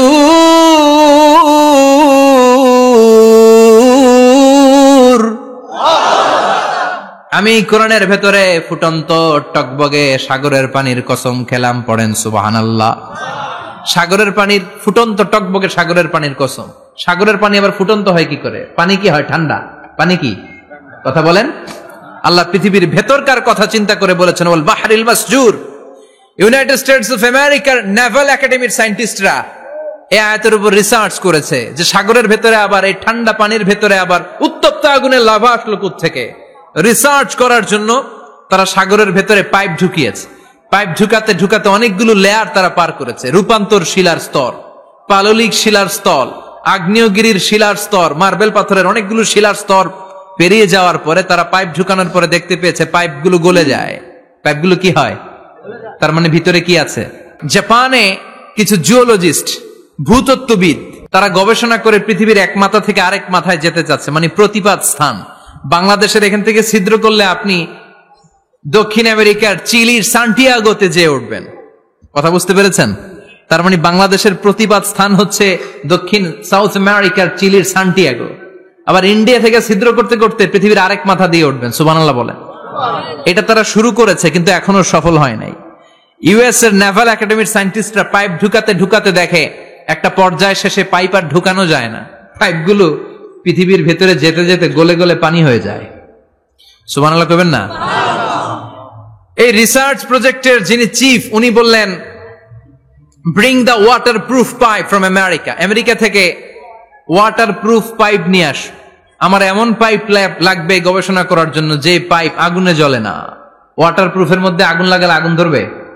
বুলেট প্রুফে বুলেট মারলে বুলেট ঢুকবে? তো আমেরিকা থেকে ফায়ার প্রুফের পাইপ নিয়ে আসা হলো। নেভাল একাডেমির চিফ সায়েন্টিস্ট পাইপ ঢুকাতে আরম্ভ করলেন। ঢুকাতে ঢুকাতে পৃথিবীতে কিন্তু অনেকগুলো স্তর আছে। যে বালু মাটি, সব কিন্তু বালু মাটি নয়। আপনি খুঁড়তে খুঁড়তে পেয়ে যাবেন পাললিক শিলা, এরপরে রূপান্তরিত শিলা, এরপরে মার্বেল পাথরের শিলা, এরপরে শুরু হবে গরম আগ্নেয়গিরির শিলা। ওই শিলার ভেতরে এমন আগুন আল্লাহ রেখেছে, ওই নেভাল একাডেমির সায়েন্টিস্টরা ফায়ার প্রুফের পাইপ ঢুকাতে ঢুকাতে একটা লেভেল যাওয়ার পরে দেখে যে ফায়ার প্রুফের পাইপও গলে গলে মুহূর্তে পানি হয়ে যায়। তার মানে ভেতরে এমন আগুন আল্লাহ রেখেছে, ওই আগুনের তুলনায় পৃথিবীর আগুনের মতো নয়। ওই আগুনটাই জাহান্নামের আগুন। আবার বিজ্ঞানীরা গবেষণা করে ওই আগুনের মধ্যে মানুষের চিৎকার শুনেছে। এজন্য হাদিসে এসেছে, আল্লাহর ওলিরা, মুমিন বান্দারা মারা গেলে তাদের রূহগুলো আকাশে চলে যায়, ইল্লিনে চলে যায়। আর কাফের মুশরিক আর নাস্তিক গুলো মারা গেলে তাদের আত্মাগুলো পৃথিবীর মাঝখানে সিজ্জিনে চলে যায়। ওই সিজ্জিনের ভেতরে আগুন আছে না নাই? চিল্লায় বলেন। তার মানে পাতালপুরীর কথাও আছে, সাগরের কথাও আছে, আকাশের কথাও আছে, কেমন করে দুনিয়াতে আমরা আসলাম সেটাও আছে। এমব্রয়োলজি, ভ্রূণ তত্ত্বের কথা কোরআনে আছে না নাই? পৃথিবীতে আল্লাহ কয়েক সিস্টেমে মানুষ বানালেন। সৈয়দনা আদমকে বানালেন, মাও নাই বাবাও নাই। সৈয়দনা আদম আলাইহিস সালামের বাবার নাম কি? মায়ের নাম কি? মাও নাই বাবাও নাই। আবার সৈয়দনা ঈসা আলাইহিস সালামকে আল্লাহ তৈরি করলেন, শুধু মা আছে বাবা নাই। আবার আমাদের সবাইকে আল্লাহ বানালেন, মাও আছে বাবাও আছে, ঠিক কিনা? এরপরে ছোট্ট এক ফোঁটা নাপাক থেকে আল্লাহ আমাদেরকে বানালেন। এই এক ফোঁটা বীর্যের মধ্যে যে প্রাণ আছে, এটা দুজন বিজ্ঞানী আবিষ্কার করেছে। লিয়েন হুক মাইক্রোস্কোপ যন্ত্র দিয়ে তারা বীর্যের মধ্যে, স্পার্ম ড্রপের মধ্যে গবেষণা করে পেয়েছে যে ওখানে কি যেন নড়ে। ওই এক ফোঁটা ড্রপের মধ্যে কি যেন নড়ে। সেখান থেকে ওরা আবিষ্কার করেছে স্পার্মের ভেতরে, শুক্রাণুর ভেতরে প্রাণের অস্তিত্ব আছে। এক ফোঁটা স্পার্মে, এক ফোঁটা বীর্যের মধ্যে 20 কোটি যদি শুক্রাণু না থাকে, ওই স্পার্ম থেকে আল্লাহ বেবি দেয় না, সন্তান দেয় না। সুবহানাল্লাহ কোন? এজন্য আল্লাহ বললেন, হাল আতা আলাল ইনসানি হিনুম মিনাদ দাহরি লাম ইয়াকুন শাইআম মাযকুরা। ও মানুষ, কেন এত অহংকার করো? নজর করে তোমার জীবনের শুরুটার দিকে একটু তাকাও। কি ঝিলা তুমি? এক ফোঁটা নাপাক পানি, একটা স্পার্ম ড্রপ থেকে এসেছো। ইয়াখরুজু মিন বাইনিস সুলবি ওয়াত তারায়েব, বাবার পৃষ্ঠদেশ থেকে মায়ের গর্ভদেশের মধ্যে তোমাকে নিয়ে গেল কে? সেখান থেকে ফি যুলুমাতিন সালাস, 3টা প্যাকেট দিয়ে মায়ের পেটের মধ্যে তোমাকে প্রিজার্ভ করলো কে? আল্লাহ প্রত্যেকটা স্টেজ কোরআনে বলে দিয়েছেন। ফি যুলুমাতিন সালাস, 3টা অন্ধকার প্রকোষ্ঠে আল্লাহ আমাদেরকে প্রিজার্ভ করেছেন। মায়ের ফুলের একটা প্যাকেট, মায়ের জরায়ুর একটা প্যাকেট, আবার মায়ের পেটের একটা প্যাকেট। ওই প্যাকেটের ভিতরে পৃথিবীর কোন কবিরাজের কবিরাজি কাজে লাগছে? ডাক্তারের ডাক্তারি? কোন কবিরাজ আমগরে খাওয়াইছে? চিল্লায় বলেন, তিনি কে? আল্লাহ। এরপর আল্লাহ বললেন ফি যুলুমাতিন সালাস, ওটা অন্ধকার ছিল। যেই টেম্পারেচারে রাখলে তুমি সুস্থ থাকবা, যেই টেম্পারেচারে রাখলে তুমি আস্তে আস্তে বড় হতে পারবা, সেখানে আমি রাখলাম। সেখান থেকে আমরা হয়ে গেলাম জিমেট, সেখান থেকে জাইগট, তারপরে এমব্রয়ো, তারপরে ফেইটাস, ল্যাটার স্টেজ। প্রথমে ছিলাম ইনিশিয়াল স্টেজ, তারপরে ল্যাটার স্টেজ, আমরা বড় হতে লাগলাম। আল্লাহ আমাদেরকে হার্ট দিলেন, সিস্টনিক ডায়াস্টনিক, অলিন্দ নিলয় শুরু হয়ে গেল। রুহুর ফুৎকার আমাদের হৃদয়ে ভরে দিল কে? আল্লাহ আমাদেরকে স্কেলিটন দিলেন, কঙ্কাল, স্পাইনাল কর্ড দিলেন, আমাদের স্কাল দিলেন, মাথার খুলি দিলেন, লাঞ্চ দিলেন, ফুসফুস দিলেন, গল ব্লাডার দিলেন। যেখানে যেটা ঠিক যেমন ভাবে দেয়া দরকার মায়ের পেটে থাকতেই সেটা দিয়ে দিয়েছে কে? আল্লাহ। এরপর 8 মাস আমরা মায়ের পেটে মারে কষ্ট দিলাম। ওই মুহূর্তে আমার মা আমার জন্য যতটা কষ্ট করেছে পৃথিবীর কেউ ওই খবর রাখে না। তোরে কোন ঠিক কিনা? বোঝা হয়ে গিয়েছিলাম, একটা বস্তা। আমরা প্রত্যেকে মায়ের পেটে ছিলাম একটা কি? এই বস্তা নিয়ে আমার মা খেতে যেত, ঘুমাতে যেত। এই বস্তাটা পেটে করে আমার মা রান্নাঘরে রান্না করত। একদিনও রান্না বন্ধ হয় নাই। এই বস্তাটা নিয়ে আমার মা টয়লেটে যেয়ে বসতে পারতো না। 8 মাস এরকম কষ্ট করেছে। এজন্য মায়ের মনে কষ্ট দিলে আল্লাহর আরশ কেঁপে যায়। মায়ের কাছ থেকে দোয়া নেওয়ার দরকার আছে না নাই? মায়ের মনে কষ্ট দিবেন? মায়ের সাথে বেয়াদবি করবা কেউ? মায়ের থেকে দোয়া নেওয়ার দরকার আছে না নাই? মা যার নাই সে জানে মা না থাকার কি জ্বালা। চিল্লা এখন ঠিক কিনা? এজন্য এই মায়ের জন্য দোয়া করার দরকার আছে না নাই? আল্লাহ বললেন 8 মাস 9 মাস মায়ের পেটের ভেতরে ছিলা, তারপরে দুনিয়ার বুকে তোমারে আনলো কে? ছোট্ট নাপাক ছিলাম, এই ছোট্ট এক ফোঁটা পানি থেকে আমাদেরকে বড় করছে কে? আল্লাহ। তার মানে এমব্রয়োলজি, ভ্রূণ তত্ত্বের কথা কোরআনের ভেতরে আছে না নাই? সে আল্লাহ বললেন ইয়াসিন ওয়াল কোরআনিল হাকীম ইন্নাকা লামিনাল মুরসালিন আলা সিরাতিম মুস্তাকিম। সুবহানাল্লাহ পড়েন। আল্লাহ বললেন ইয়াসিন, এরপরে বললেন আল কোরআনিল হাকীম, প্রজ্ঞাময় কোরআনের শপথ। বিশাল একটা শপথ কেটে আল্লাহ বললেন ইন্নাকা লামিনাল মুরসালিন আলা সিরাতিম মুস্তাকিম। ইন্নাকা লামিনাল মুরসালিন, অবশ্যই অবশ্যই নবী হে আপনি রাসূলদের অন্তর্ভুক্ত। চিল্লা এখন সুবহানাল্লাহ। তিনি যে রাসূল এটার সার্টিফিকেট এই আয়াতে দিয়েছে কে? এরপর আল্লাহ বললেন আলা সিরাতিম মুস্তাকিম, ও নবী আপনি সিরাতুল মুস্তাকিমের উপর আছেন। যেই দোয়াটা প্রতিটা নামাজের মধ্যে প্রতিদিন প্রত্যেক রাকাতে সূরা ফাতিহাতে আমরা পড়ি, ইহদিনাস সিরাতাল মুস্তাকিম, O Allah show us the right path, show us the correct path, আপনি আমাদেরকে সোজা পথ দেখান। আল্লাহ এখানে সার্টিফিকেট দিলেন, নবী গো লক্ষাধিক পয়গম্বর যে আমি পেয়েছি তাদের শ্রেষ্ঠতম রাসূল করে আমি আপনাকে প্রেরণ করেছি, আর হেদায়েতের সুউচ্চ মশাল দিয়ে আমি আপনাকে সিরাতুল মুস্তাকিমের উপর রেখেছি। চিল্লায় পড়েন আল্লাহু আকবার। এই জন্য বিজ্ঞানময় কোরআনের সাথে নিজেদের সম্পর্ক বাড়ানোর দরকার আছে না নাই? কোরআন পড়লে দুনিয়া এবং আখিরাতে মর্যাদা বাড়ায় দিবে কে? কোরআনের আইন দিয়ে সমাজটারে সাজানোর দরকার আছে না নাই? কোরআন দিয়ে আমাদের সমাজটা সমৃদ্ধ হোক আমরা চাই কি চাই না? কোরআন দিয়ে আমার সংসদ ভবন চলুক, আমার 300 জন মেম্বার অব দ্য পার্লামেন্ট কোরআনের আয়াত দিয়ে সংসদে কথা বলুক আমরা চাই কি চাই না? আমাদের মিলিটারি গুলো কোরআনের আওতায় চলুক, আমাদের দেশটা কোরআন দিয়ে চলুক।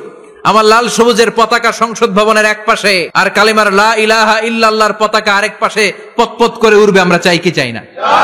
সেজন্য কোরআনের সাথে আমাদের সম্পর্ক বাড়াতে হবে, নিজে কোরআন পড়তে হবে, কোরআন বুঝতে হবে, কোরআনের উপর আমল করতে হবে। রাজি আছেন তো? এটাই হচ্ছে সূরাতু ইয়াসিনের শিক্ষা।